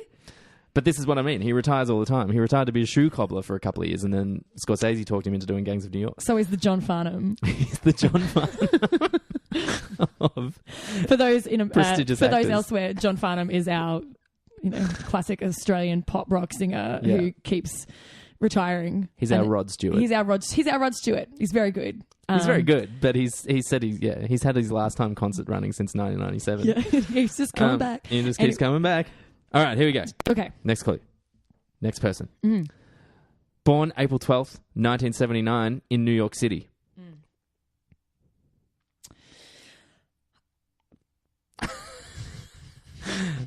You want to have a guess? I will. If you get it right on any of these, it'll be pretty impressive. I will have a guess of Claire Danes. Oh my God, you are correct. Oh yes, yes. I want to read the rest of the clues. Though. They were good clues. For the players Recently at home. found a home in television playing CIA agent Carrie Matheson, taking home 2 Golden Globes and 2 Emmy Awards for the role. Would that have helped? Do you know what show that's from? Homeland? Yeah, correct. Was 17 when starring alongside Leo, but still was 4 years older than the character she was playing. Romeo and Juliet. Romeo and Juliet. Well done. And starred alongside Leo in Baz Luhrmann's Romeo and Juliet. All right, last one. Okay. 1 to go. 1 to go. You're 3 for 3. Doing very well. Who'd have thunk? Who'd have thunk it? Born, I haven't put a month, born the 21st of some month. Let's call it September. Useful information. That's my birthday, 21st September. 1948. So Okay. that's useful. 48. In Washington, D.C. Jack Nicholson. That is incorrect. As of 2017, I have over 150 acting credits to my name. Michael somebody. Who is this Michael guy? He's obviously been working. No. Clue number 2. Clue number 2. 3. 3. Oscar nominated for a role directed by the same man that directed the film he performed alongside Leo in. Oh, God. It's a really badly worded clue, I think, but you get what I'm trying to say there, yeah? So he was Oscar nominated for a movie. The director of that movie directed the same movie that he stars alongside Leo in. I'm just trying to think of Leo films and his male co-stars who are older than him. Mm-hmm. No. This is the giveaway clue. So Giveaway. I know. I haven't got. Yeah. But features alongside Leo in the Tarantino revenge flick Django Unchained. Django Unchained. I love Django Unchained. So therefore, it is. Oh, Samuel L. It is Samuel L. Jackson. Samuel L. Jackson. Well done. 4 for 4. Well, not really. Do you know the movie 4 for 4? Kind of. 4. Do you know the movie Sphere? I do know the movie Sphere. I love the movie Sphere, and I loved it so much that I read the book. It's a Michael Crichton. Michael Crichton. I love Michael Crichton books. But yes, Samuel L. Jackson plays the crazy. He does play the crazy. Very well done. Okay, and so Weston, you've also prepared a game. I have prepared a game. I'm very excited to play this game. Calling it Tyson Plays Leo. My lifelong dream. What a time to be alive. So I've prepared a couple of short scenes from some Leo movies. Excellent.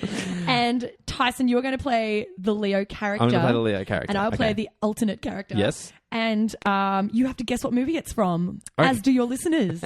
All right. Okay, so we're going to start with the first one. I have the first line. Are you ready?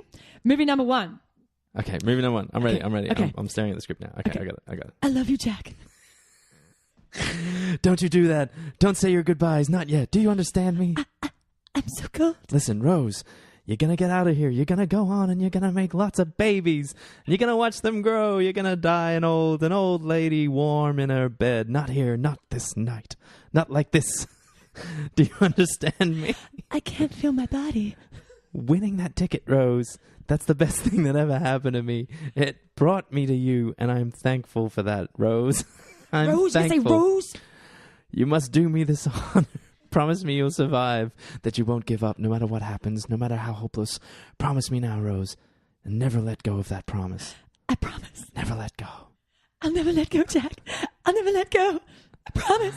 That's a fucking clunky little monologue he's got there. That's awful. Yeah. But he had to go, no matter how hopeless, because he's freezing. Of course. Remember? Of course. So what movie is this from, Tyson? I believe it's from Titanic. Well done. Have you got some sound effects of crowds going, yeah?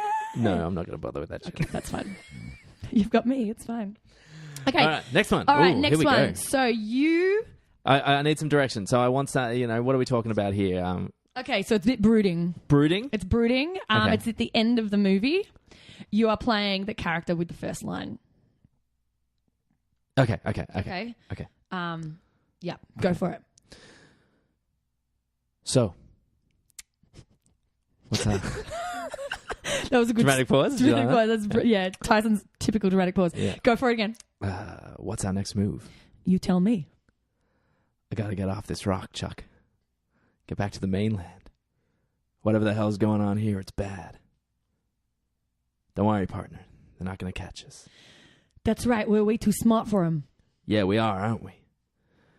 This place makes me wonder. Yeah? What's that, boss? Which would be worse? To live as a monster or die as a good man? Well done. Well done. What is that I think from? Because of two things, Chuck and your little... Hey, yeah, boss. Is that Shutter Island? Shutter Island. Well done. It's the last scene from Shutter Island. Right. Of course. Good. Oh, very good. We'll keep going because the last three are quite quick. Well, this one gives it away is in the first line because does. we've already discussed the name. That's okay. Well, But yes. I'm excited to hear your impression of this character. Oh, So that's me. Yes. you get to do it. All right. You ready? Yeah. Okay. Scene 3. Scene 3. Here we go. How old are you, Amsterdam? Do it again. Try one more time. Why does he have a lisp? Does he have a... Amsterdam? How old are you, Amsterdam? Somehow he's less threatening. Okay, all right. I've got to do you justice. Okay. Yeah, Scene 3. How old are you, Amsterdam? that's better. I'm not sure, sir. I never did quite figure it. I'm 47 years old. You know how I stayed alive for this long? I stayed alive for this long, all these years. Fear, the spectacle of fearsome acts. Somebody steals from me, I cut off his hands. He offends me, I cut out his tongue. He rises against me, I cut off his head, stick it on a pike, raise it up high for all the streets to see. That's what preserves the order of things. Fear. Thank you, Daniel. Thank you.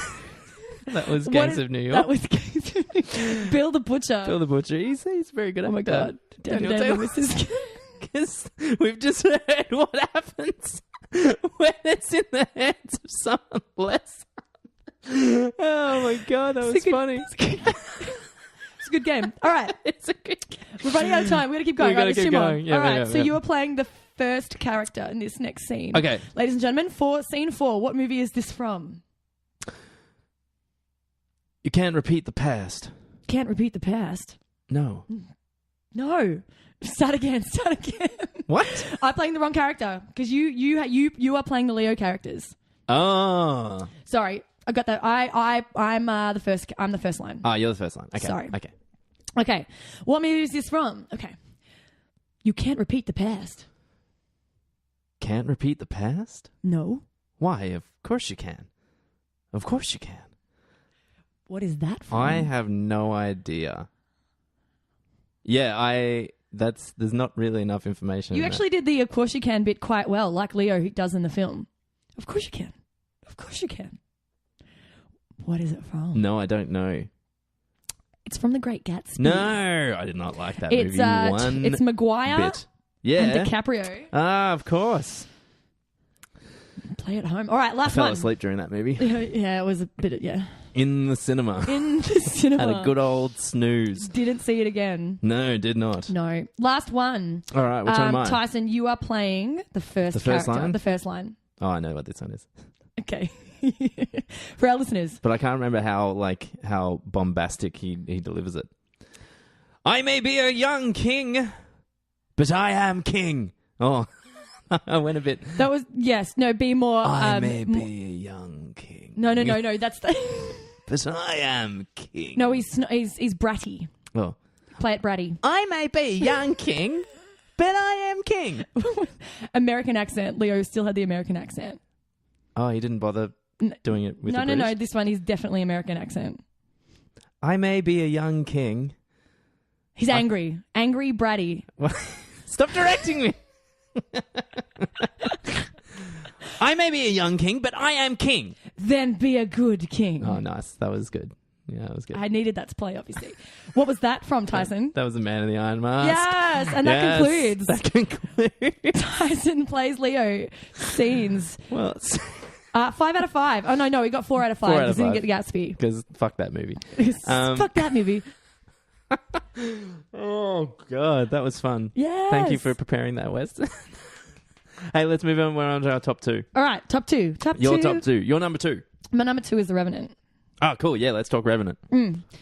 I loved it. I loved it too. Did we see it together? No, we did not. Okay.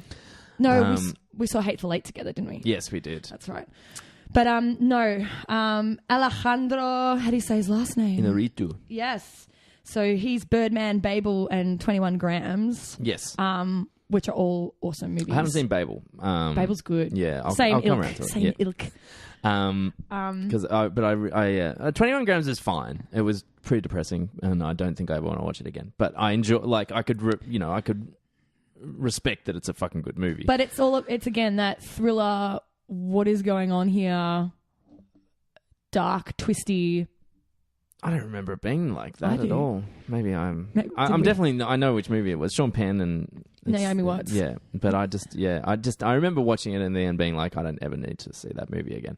Whereas Birdman and Revenant, I felt very differently about. I think they were both really, really excellent films. What was your standout aspect of The Revenant? My favorite, that's an interesting, my favorite parts, or which kind of elements of what did you walk out of there, out of the movie? Out of the movie? And going... There were, okay, look, so there's the obvious that I think it was, it was photographed so amazingly well. Yes. Yes. And I think, it was beautiful. It was beautiful. Some of the most amazingly beautiful cinematography. And look, it's been said over and over again just how incredible it was. And there's some shots in it that I have no idea how they did it. There's one particular shot that is still, I've only seen it once. I saw it at the movies and that was it. Yeah. There's a long pan shot where Leo goes into the water and the camera follows him, doesn't cut away, and then the camera goes down into the water and then rises up again and then comes, just follows him the whole time with its other action happening. Sure. And I just remember at the time watching that going, holy shit. Yeah. I've never seen camera work like this. No, and that, 100%. It was, and the whole, the effectiveness of all the natural light being used and everything I looked at it. made it just so much more beautiful to look at and impressive. You hear something like that and it makes you think that you're going to go in and you'll just be like, oh yeah, natural light, wow, it makes movies look so different. But it actually looked as, it was like, I couldn't imagine how frustrating it would be to film, because there are certain things in a movie that it's like you want the sun to kind of hit this part of what you want, because thematically it serves a purpose. Sure. Imagine having to wait for nature to actually provide that thematic quality, because it was all there. The shoot schedule would have been a nightmare. Yeah, it would have been disgusting, just horrendous. Because I think even though it used natural light, it was still as artistically, the lighting was still as artistically driven as it would be if it was artificial light, which I think is pretty fucking ridiculous, really. Yep. It wasn't just like, hey, I can actually see everything, which for most filmmovers using natural light, that is just the challenge. But just being able to see everything effectively. Absolutely. But I suppose from that aspect, it's the whole movie itself is so technically beautiful. Yes. From a filmmaking point of view. 100%. I actually really liked I thought the score was beautiful. I really, really loved the score. It's funny you say that, because I came out of there loving the moments that there were no music. Oh, yeah, and I really noticed it. I think, but that's part of that is part of me loving the score, is the effectiveness of its usage. Yes. Because it was a very simple. It was like just a chordal kind of 3 or 4 just voiced harmony that just kind of fluctuated all around. It needed to be. And that's all it needed. But I found it just so incredibly effective, and I liked that it was. It's not a pleasurable movie going experience. No, but it's one of those films that it's not just how awful and how much can we torture this person.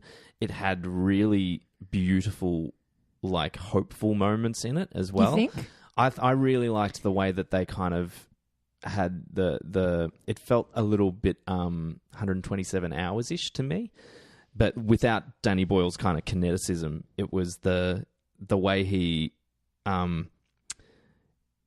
the imagery of his wife and the son, and the kind of the ghostly images that would carry him from spot to spot, and his drive. Yep. I found really effective. Yeah. It's not because it could just be torturous. It could just be, oh my god, and now this has happened to him, and now this has happened. But the movie took the time to have the moments, to have the symbolism in there. Well, I think it needed it. Yeah. Otherwise, it would have been almost 3 hours of relentless cold. Yeah, but and this is what, but worse filmmakers would have just said that that's the point. Whereas that's not the point of this movie. Just what Leo goes through, I don't think is the point of the film. I think it's saying much more than that. And we have to take a moment because he won for this. He did win. Huzzah! Huzzah! Huzzah! Finally. You know, and this is a similar thing. I don't like people kind of saying he just kind of crawled around and screamed a bit because No, he hardly had any dialogue. Well, no, not a lot of dialogue in this. It was, again, I like the word efforting. Use your acting, your efforting. That kind of stuff is really fucking hard to make seem like realistic. And look, you know, he obviously put himself through the ringer a little bit. Yeah. And, you know, some of that kind of reacting, I think, was probably just his natural reaction to what he was having to force himself to do. For sure. But, you know, you've got to remember that there is a lot of other stuff happening in the film as well. Like, there's a lot, he does interact with people. Tom? There's the Tom Hardy stuff, Tom Hardy is excellent in this film as well, I think. Yeah, he has to show more than just despair with just his physicality and his face and his occasional kind of hallucinogenic rambles and stuff like that. So I really think it was well deserved. I don't think it was one of those we're just going to give it to him because of a meme. I think it's 100% he deserved worthy. it, I think.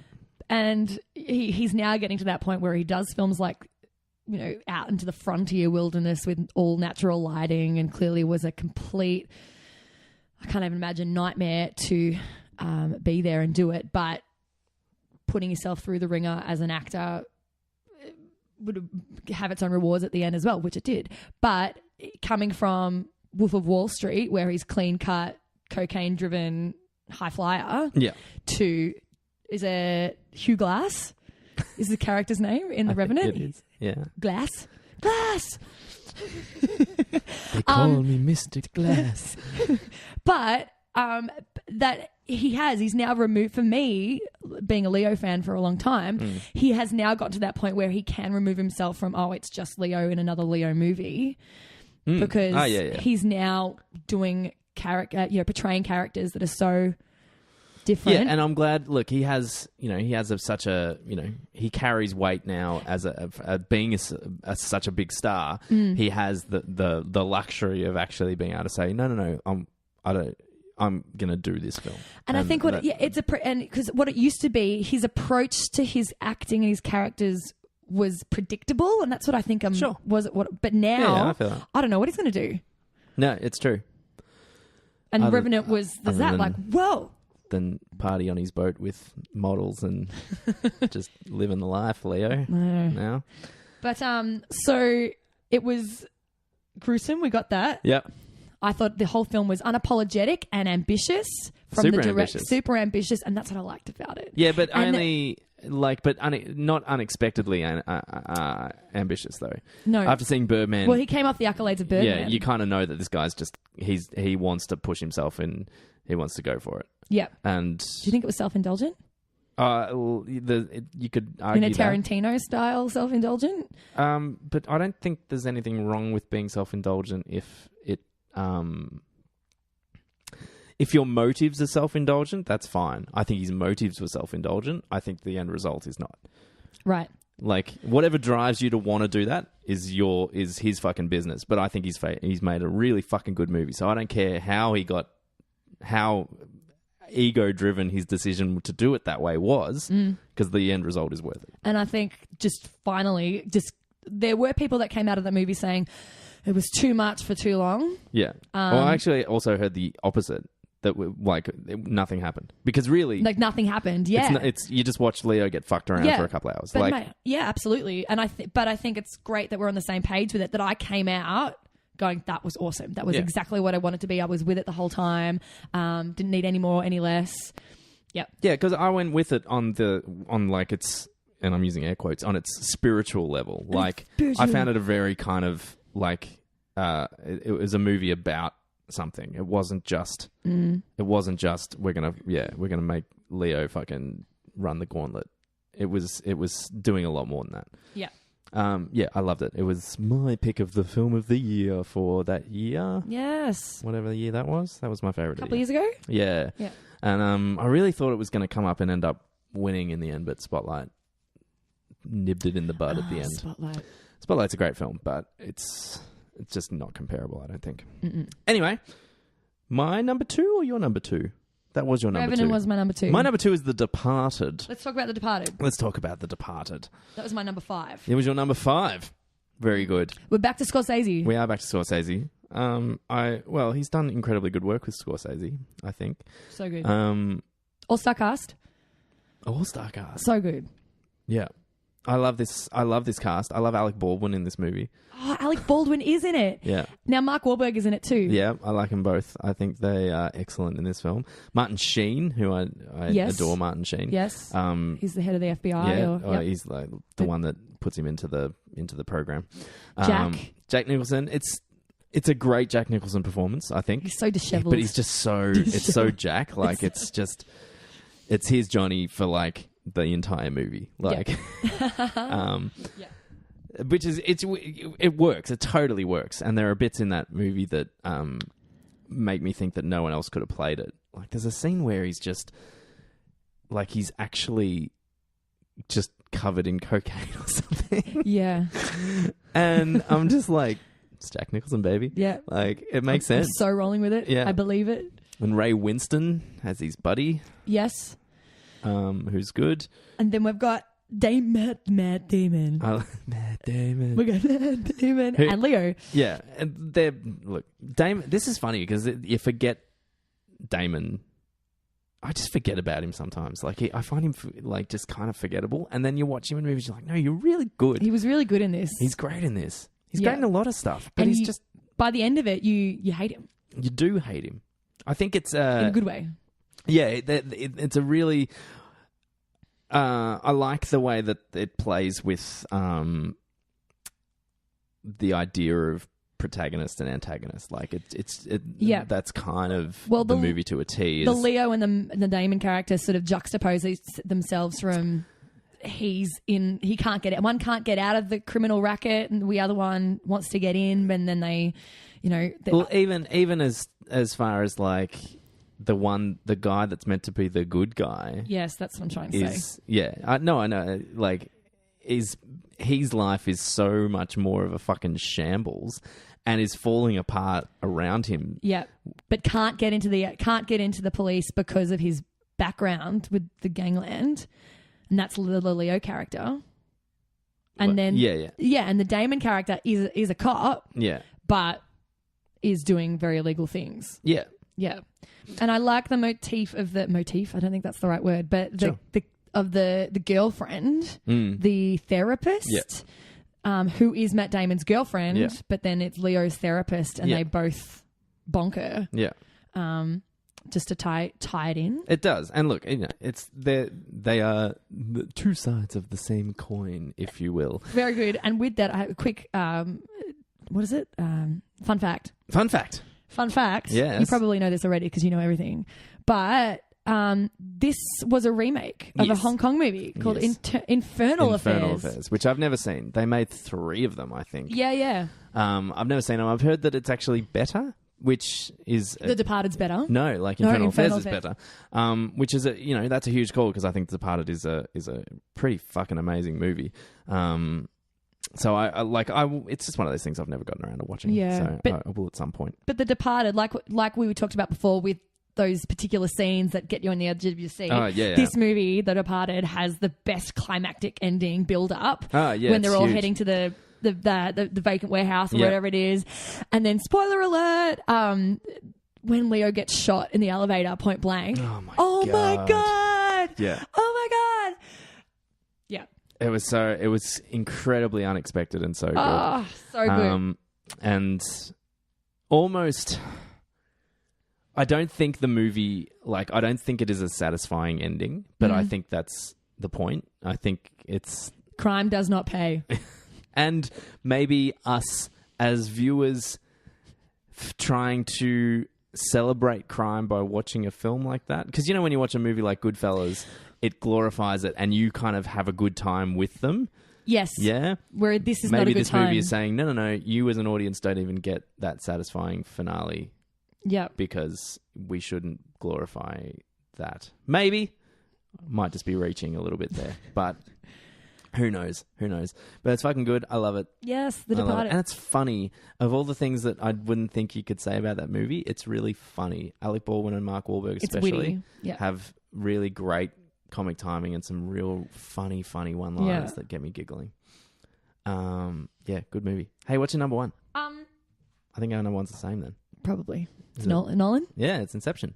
Yes. Hey, we Hey. landed on the same one. So we had the same three and the same one. Yeah. We've covered a lot of the same movies, though, in our top five, which is interesting. Well, that's... Yeah. Because when I was picking these, I didn't think that these were clearly the five best. I thought I would be kind of different. There would be differing opinions. Differing opinions. But no, but I think... Because you and I grew up together and, have similar tastes, I would think, in some things. But definitely Gangs of New York was going to always be in there. Yeah. Because I think, Sure. we can appreciate it both. We can appreciate it both together. All right, let's talk about Inception. Yeah, let's do it. I love it. I watched it last night. I haven't seen it for a little while, probably about a year, but I adore it. It's my favorite Nolan still. No question. Can you either. say, no question. I think it's easily his best. Not that his other movies are bad, but this is just What's beyond. top three things about this movie, why it's your favourite? My top three things about this movie. It invented the At the start of the movie. Yeah, the Inception horns. It so did. So it ruined movie trailers for all existence, but it works so effectively in our movie. And I love the way that came to be. I love hearing about all these kind of how the filmmaking process of this was more than just where, can you score this and make it cool? Like they used the way they scored it was similar to what the characters were doing in the film. So like as you go from world to world, because there's the concept that time, like, so when they're in the James Bond snow world and the van on the bridge is falling like a millisecond. Yes, pace. this is the Edith Piaf. Yeah. Then on the So like they would slow well done. They would slow down scored themes. Yes. At the same rate. And so Awesome. the Inception horns is one of the horn lines just stretched out to like a second and a half worth of just tone. I love that shit. Like I love hearing this Very stuff. clever. That all parts of the filmmaking process reflected the plot of the film. Yeah. It's just that shit kind of makes it all worthwhile. Like when you think, why do people go, why do you love movies so much? It's because you can do really fucking cool shit like that. Yeah. And it's in the name of something more than just I'm watching a movie. Like you can really kind of dig your teeth into shit like this. Meaningful. Yeah. But Zimmer did the score. Yeah. And he's one of my faves. I don't love Zimmer, but this is one of my favorites of you. I have the of all things, I have the Inception iPhone app. Oh, I had that. It was like this dream it thing with was- the music and the themes. It's still and my favorite app I that couldn't I've ever had. figure it out. How to use it. Yeah, so what you've got to do, this is a tangent, but That's it just okay. shows how cool this fucking app was. So you had to put it on and you had to actually use it at certain times and in certain places. And when you used it, you actually had to be not asleep, but you had to sit down and rest. And what it would do is it would know if you were moving, if you were faking it, because if you were moving around, it wouldn't work. So if you stood still in the middle of about 15 minutes, it started to take the surrounding noise and would adapt it into like soundscapes, dream world soundscapes. Yeah, right. So you would sit in a room or you'd sit outside in like a busy kind of thing, and like car noises would start to echo and be in stereo and kind of float around your head. And then you'd hear someone talk, and then you'd hear them talk on the other side because it would send it to the other earphone and stuff. And it would turn it into this huge dreamscape of sound. And it was sick. Pretty cool. But there were certain things that you had to be like at certain places to unlock. Like there was one little area that you could only unlock if you happened to go to an airport. Oh. Because it was based on certain things that happened in the movie. Yep. And just I remember for whatever occasion, I happened to have to go to an airport at some point. And I remember when I got home, I was like just playing with the app again. I was like, I've unlocked a new thing. And I've checked what it was, and it was because I went to the airport, it unlocked a new thing. Yep. There's one where I have to go to Africa, which is probably not going to happen, unfortunately. But yeah, really cool fucking app. And I've still got it because it's one of my favorite. And I refuse to delete it because it's just... You're going to go to Africa. You will unlock it. One day I want to unlock the whole thing. You'll unlock it. So what else do you like this movie? Three favorite things. I'm just jumping in on it. Ingenious. It's because it could be so fucking convoluted and impossible. I think it's handled so delicately that it never feels overwhelming. What else? Everyone likes a good dream movie, but this one, as you said, the concept of it is just so clever. The idea that like, dream within a dream within a dream, delving down the levels. The engineering of dreams. Yep. That whole concept is really great. There was the architect. Yeah. There's Ellen Page kind of designs it. Tom Hardy is like the actor who can perform different people within it. Mm-hmm. Joseph Gordon-Levitt is like the helper. He helps, and he is his friend. And who was the other guy? There's the guy that prepares all the drugs for him, and the chemist, and then the sedative. He prepares the sedatives.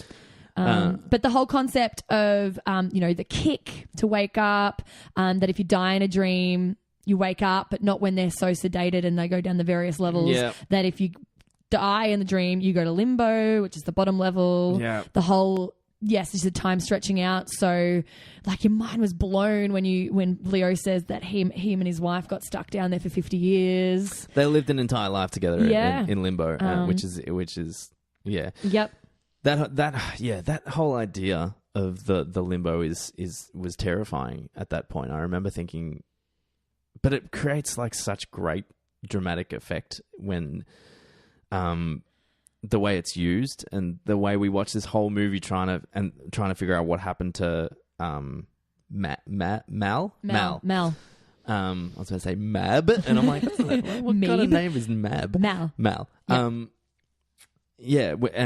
When you do find out what happened to her, she was crazy. It's really not sad's not the right word. It's not enough. No, it's not enough. You know what I mean? But when she's on the windowsill and he's telling her to come down, it's so effective and just so sad. When she said that she's already gone to psychiatrists and been proven to be sane, and so if she commits suicide, he's writing letters of that he's going to kill me and all that to set him up, to try and force him to kill himself with her. Yeah. And there's children and... The children. Oh, the children. I wanted to call out to them to see their faces one more time. Yeah. I should have called out. No. What else? Like the... just the lucid dream production design. Just when he's taking Ellen Page through sort of the briefing on what's going on here, and just the explosions, and when she flips the street scene, all the iconic imagery from the trailer, and that was the street scene, and that was like we talk about kind of iconic moments that will last forever. For the first time we all saw that trailer, I think we collectively lost our minds because we wanted to. We'd never seen anything like that before. For starters, no. It's become a lot more kind of popular now. Even Doctor Strange, basically, was just but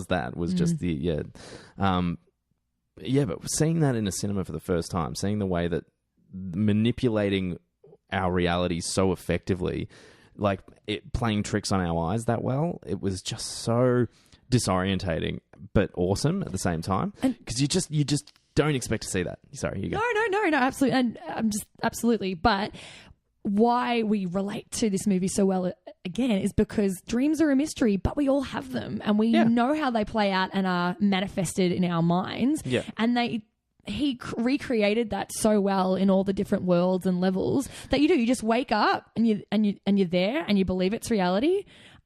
Yes. And then some shit happens, and then Some you weird roll shit with happens, it. yeah. Weird shit happens, and you roll with it. And there's characters, and sometimes they're chasing you. And we've all experienced that. Yeah, 100%. You know, that's why you're like, yes, I'm there with you. I understand. Yeah, and it also look, you know, all of this could be for naught if it was not like actually good characters, effectively written, good story. I have to just put yes with the characters or the casting. Oh, I just have to put one small spanner in the works. Yes, spanner away. I do not like Ellen Page in this movie. Ellen Page is kind of... She's too young. She's too young? She's too young. She couldn't... And this is saying where Leo was in this movie, she could not stand up against Leo. Yeah, No, fair it did enough. for me. I think, I mean, obviously, I can see what they were trying to do with her. They wanted a very blank slate kind of character, someone that we could completely imprint with ourselves. So it's almost like she is so nothing to... She is us. So that we can fill that ourselves, but it's to a fault. I get what you're saying. Is that I think they went too far in that direction. Like she has no character. Like No. really, like No character. She's got no kind of defining features, And her performance isn't great. Like some of her delivery is a little stale Sure. for me. Sure. And just for me. Yeah. Even in that scene when they're in the dream and her and Leah are at the coffee shop before everything explodes, she looks like a 5-year-old. She does. She's a very youthful And face. and he's just recruiting her to come and be the architect on this multi-million-dollar high stakes Inception. Because she can draw a maze. Because she can draw a maze real quick on the back of a I can notepad. draw mazes. I used to do them when I was a kid. I used to draw mazes. Oh, all the did time. ya? I could have been an architect. You could have been an actor. But yeah, that's everybody else though. We love Tom Hardy in this. He's so suave in this movie. Yeah, this was So one good. of my first Tom Hardy experiences, I think, maybe. And big fan. I've become a big fan of Tom Hardy. And Joseph Gordon-Levitt, for a guy that he's a weird career. Weird career. But totally convincing. He's very good in this. He's and very like good. in action sequences as well. Like, I mean, he's probably got the most famous is that hallway kind of that. The hallway fight scene. big- Anti-gravity. Yeah. And again, that's such a cool concept. Just going back to the cool concepts in this. Oh, it's all when mind blowing. When the fan is falling, of course, in that level of the dream, the anti-gravity. Yeah, exactly. Oh my god, how did they film that? in like a hydraulic hallway. But what about the anti-gravity stuff? Or they would have been on wires maybe, because there's two types of gravity change. So there's the first one when he's fighting the guy and you can clearly see that they're hugging the walls. They're, walking on the walls and walking on the ceiling, Yes. and the camera's, doing its thing. So that could easily be done in a hydraulic chamber that, moves around. But then there's the next sequence where everyone's just floating around. Remember, he opens the door to the hotel room. Oh, and yeah. everyone's just floating around. I don't know. And then he does there's a fight where they're just floating. I don't know. How does one film anti-gravity scenes nowadays in Hollywood? Sometimes they do it. Yeah, sometimes they do it, don't they? Yeah. They did it for The Mummy. Tom Cruise? Tom Cruise, yeah. I want to see that movie. I went and saw it. I'll talk about it another Okay, time. so it's cut there. That's okay. Yes. So where was anti-gravity scene? Sorry. And then we were talking about Gordon. I keep calling him Gordon. Gordon? Gordon. Who the fuck's Gordon? Oh, Joseph Gordon-Levitt. Joseph. Levitt? But he's got this JGL? this deeper brooding voice in this movie as well. He's it's true. definitely a presence, even though he's like, I don't know, compared to Leo, he's quite secondary. But again, in this movie, he stands up against Leo as his 100%. best mate, 100%. Yeah. 100%. 100%. Yes, I'm a big fan of this film. It's got an awesome opening sequence to establish to us what the hell is going on. Yes, the dream it within a sets it up dream. very, very effectively. Love the setup. Good cold open. And I like Ken Watanabe's arc, I guess. Is kind of, I find he's one of the more interesting ones. Totally. Obviously Leo's is kind of the main one, but I just like Ken Watanabe's. Him, how he kind of did the limbo thing as well. Yes. And Leo is sent in to get him back, and he's the only person that he trusts and all that kind of stuff. I found, really cool. Have you heard the theory of the whole movie is actually Leo's dream? Yes. What do you think of that? Because I watched it last night with that in my head and noticed that, yes, there are no scenes practically without Leo in it. I don't think it really matters. I've read bazillions of things, and I don't think I care. Do you know what I mean? Like, no, that's totally... Because I think I could spend hours trying to formulate my end opinion, where I'm like, nope, I believe this. But at the end of the day, that does not change the film for me in any way. No. And it's like what's the top at the end? Is he still dreaming, or is, because you don't see the top stop. And then there's the thing about how his totem isn't actually the top, it's his wedding ring, because sometimes it's on and sometimes it's off and blah, blah, blah. I just don't give a fuck. No. Because it doesn't make the movie better or worse for me. I think the fact that a movie can inspire that conversation is good enough, and that means that the movie's better. Yeah. It's art. It is art. It's art. And you discuss the art. Absolutely. And again, the Nolan's iconic imagery throughout the whole movie. You can put this back here, but I loved how he went. All of a sudden, we're in the middle of snowy mountains. Oh yeah, it's because that level, that world, didn't have to be there. No, it's like Nolan just decided, I'm going to make this world just for something completely different. James Bond world. James Bond. Feels like it's James Bond world. Because we'd gone from, what are the last 5 levels?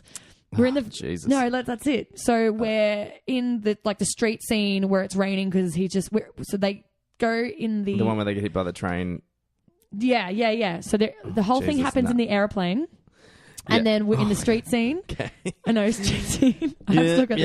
Blowing my brain. Okay, so there's the plane, then there's the van, then they fall asleep in the van, then there's the hallway, then there's the hotel. Yep, the hallway. In the hotel and then apartment. Then from the hallway, there's one more before the snow, isn't there? No, I think it's the snow and then it's limbo. Snow and then limbo. Okay.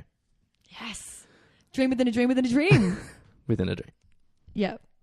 Very good. Very good. Limbo's my favourite. Yeah. Because I think Limbo lends the most kind of thematic material in the story. Yep. You get to do some meaty shit with Limbo. Except for Ellen Page. That's fine. She doesn't have to carry any kind of weight in that film. But she's just there. She's just there. That's 100%. She's just there. Yeah. But every movie needs that, unfortunately. The one that's just there, who is there for us. Because that movie, it's so clearly that's why she exists. Is because we couldn't have a movie without somebody helping us through a little bit. Without her there, this movie could fall into the... She was our totem. She was our totem. And she stopped spinning at the end. Very good. Well, so we finished together on the same one. Yay! So, Leo, well done. Just in passing, I know you had a big list, so I'm going to let you read a couple more movies off. Just rattle them off, titles only, that you would have liked to include. Well, we didn't talk about Wolf of Wall Street, which was very good. Wolf of Wall Street is excellent. We didn't talk about Catch Me If You Can, which was also excellent. I'm fine with that film. But we're music theatre people, and it's also a musical, and it just taints it a little bit for me because I can't cross streams or worlds. Yes, no crossing worlds. Aviator with Cate Blanchett was also excellent. Yep. Blood Diamond, he had a bad accent in. Leo was my one strike for me. He was good in it. How dear, it's Bling Bang. That one? Yes. Yeah. It wasn't the greatest for me because I'm like, what is this accent, Leo? What are you trying to do? That was a Leo, you're trying. Like, you're doing your thing and it's awesome, but... I like... The thing about the movie is I like it enough, and I think he's excellent in it, that you forgive... Like, I get over the accent after about 10 minutes, but it's jarring at first, for sure. And just finally, a Leo movie that I looked up that I haven't seen that I'm like, I want to watch that was Revolutionary Road. I haven't seen that either. It's funny that was and I thought about watching that in preparation for this because it's probably one of the only ones I haven't seen. Yeah. And I was like, no, I can't. Apparently it's depressing. Yeah, it looks pretty depressing. Shit. And I just wasn't up for it. Although the re-teaming of Jack and Rose, you'd think I'd be more excited for, but no. Yeah. I could talk about it more, but yeah. Cool. Well, the only other one I just want to mention in passing is, of course, the one that kind of really brought him to everyone's attention, and I think Romeo and Juliet. I think Romeo and Juliet is excellent. It was excellent. I think and he got angry, so much angst. And it's funny because it started this trend of the Shakespeare reinterpretations. It's the only one that I think is entirely effective. And I think he's excellent in it. I think Claire Danes is excellent in it. And who plays Tybalt? John Leguizamo. He's very good in that He's movie. really good. Really good. Yeah, I think... And the bazness of it. See, this is the bazness that... this and Moulin Rouge. Moulin Rouge is the tipping point. Or I'm like, that is enough Baz for me. Like, it is maximum Baz. Maximum...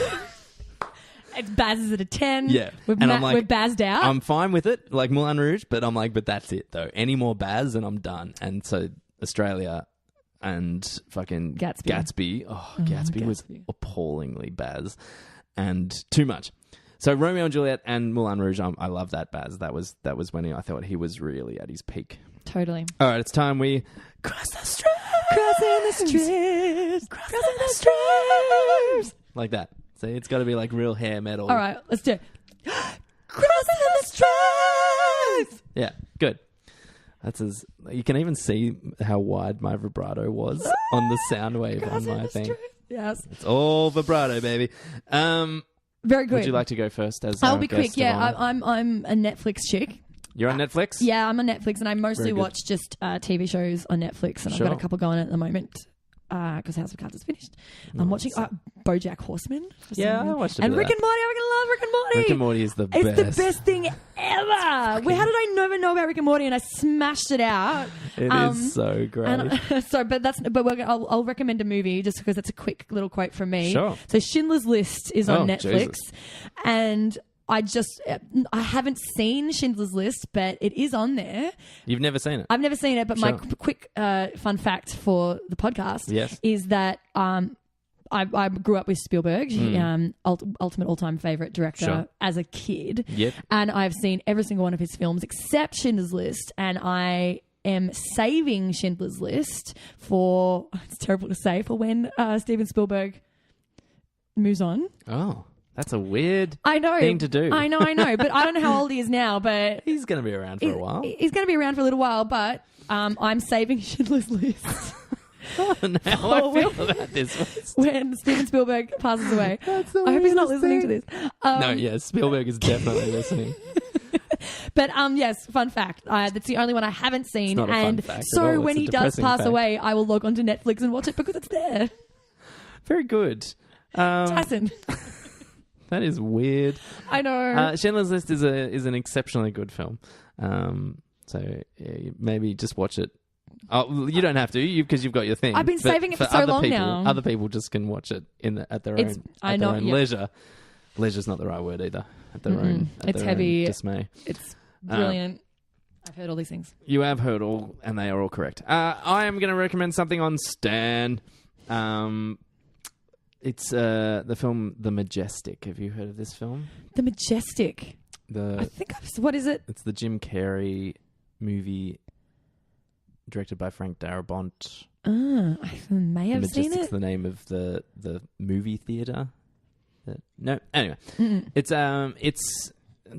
was kind of. I'm mentioning it because I had a bit of a Frank Darabont chant last week when we were talking about Green Mile as my favourite film of 1999. Right. And this was the film that this is Darabont's follow-up to Green Mile, which was called The Majestic. Jim Carrey it's kind of his first attempt to do something. Not maybe his first attempt, but one of his earliest attempts to do something a little bit more serious. It still has a bit of the Jim Carrey-isms, but way, way, way, way less. It's kind of Darabont's attempt to do like an old school 50s Jimmy Stewart kind of feel good. Yeah. It's a Wonderful Life Yeah. kind of thing. Harvey. Yeah, sure. That's the one with the rabbit. The rabbit, yeah. And so Jim Carrey is a guy, a Hollywood screenwriter that has a car accident and gets amnesia. Yes. And is discovered by this guy who thinks that it's his... because he looks kind of like an old war hero of this town near where he crashes, right? Who went missing, and so they all think it's him. And he meets his father, who owns this movie theater, and they, even though the dad kind of, I think, maybe kind of knows that it's not him, though, but it is that relationship, and they build up the theater again together, and it's quite a lovely film. I actually really think it's quite beautiful, and it's very sincere. It's unapologetic in its old-fashionedness. Yes, and sometimes it's those kind of films that just make you. It's like a warm blanket. This movie is one of my warm blanket movies, and so if you feel like you want a warm blanket movie and you've heard that this is a shitty film and don't bother, I would recommend maybe doing it, because of a lot of the movies based around them rebuilding this old cinema called the Majestic. So it has this kind of this nostalgic view of the power of cinema, and obviously that's a big part of my feelings on the matter. And Jim Carrey's really good in it. Love Jim Carrey. And it's got Martin Landau as well in one of his last performances. He's fucking great. Is he the father or the? Yes, he's the father that they build up the cinema together. Yeah, and it's the in movie movies are really fun too, because they're filmed. It's like a Pirates of Baghdad kind of style thing, right? Which with Bruce Campbell as the lead in them. Oh, you've won me. Yeah, and so there's scenes from them, and they watch sections of it, and they're really fun because they feel really, really authentic. Yeah, really good. Good. The Majestic on Stand. Don't clap me. I thought that was good. Well, thank you. Hey, Wes, we're going to wrap this up. All right, let's wrap it up. Wrap. Hey, thank you so much for coming on and being a part of Nick Tys and Videotape for this week. It was good. We've spoken for a long time. We've talked for a long time. But it's good. It was worth it. This shit down. But thank you for letting me choose the topic of conversation, because I had to think about it for a long time, because there are, as I said, movies that I hold in my heart and could talk about for a long, long time, but it was just blaringly obvious to me that we needed to do Leo. Blaringly? Or I needed to do Leo. Or wait. What? No, it's been an absolute pleasure to have you on. And we must do this again soon. It was so much easier. I know you're not going to put this in the podcast, but it was so much easier than I thought it would be. Yes, this is not intimidating at all, is it? No. We just sit around and talk shit. And I like the games. The games were fun. We'll do more games. More games. That can be how I entice you into doing more episodes. Weston, I have a new game. New for game. you. I'm all for games. You are all for games. We know this. Well, that about wraps us up. So you can find us on the iTunes store, where you can rate and review us. That would be exceptional if you can jump on and do that. You can find us on Facebook, Twitter, YouTube, and that's it for the time being, where we've got all kinds of fun things happening on our Facebook page, on Twitter. You can email us at nicktysonvideotape@gmail.com if there is a film you would like to hear us talk about, or maybe a topic that you would like us to rank in our We Rank Stuff segments. There's endless topics that we could be ranking. Endless possibilities. Yeah. Yes. This is my contribution. Thank you. Endless possibilities. Very true.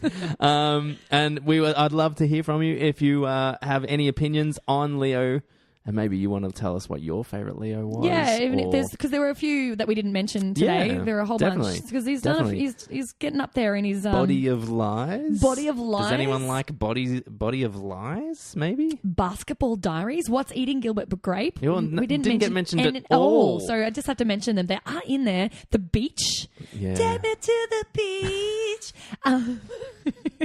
No, but it's been fun. Thank you. It's been fun. It's been fun. So until next time, Weston, till we get you on again. Yes. It's been a pleasure. Thank you so much. Thanks, Tys. We'll see you around. Yes. Bye. Bye. Bye.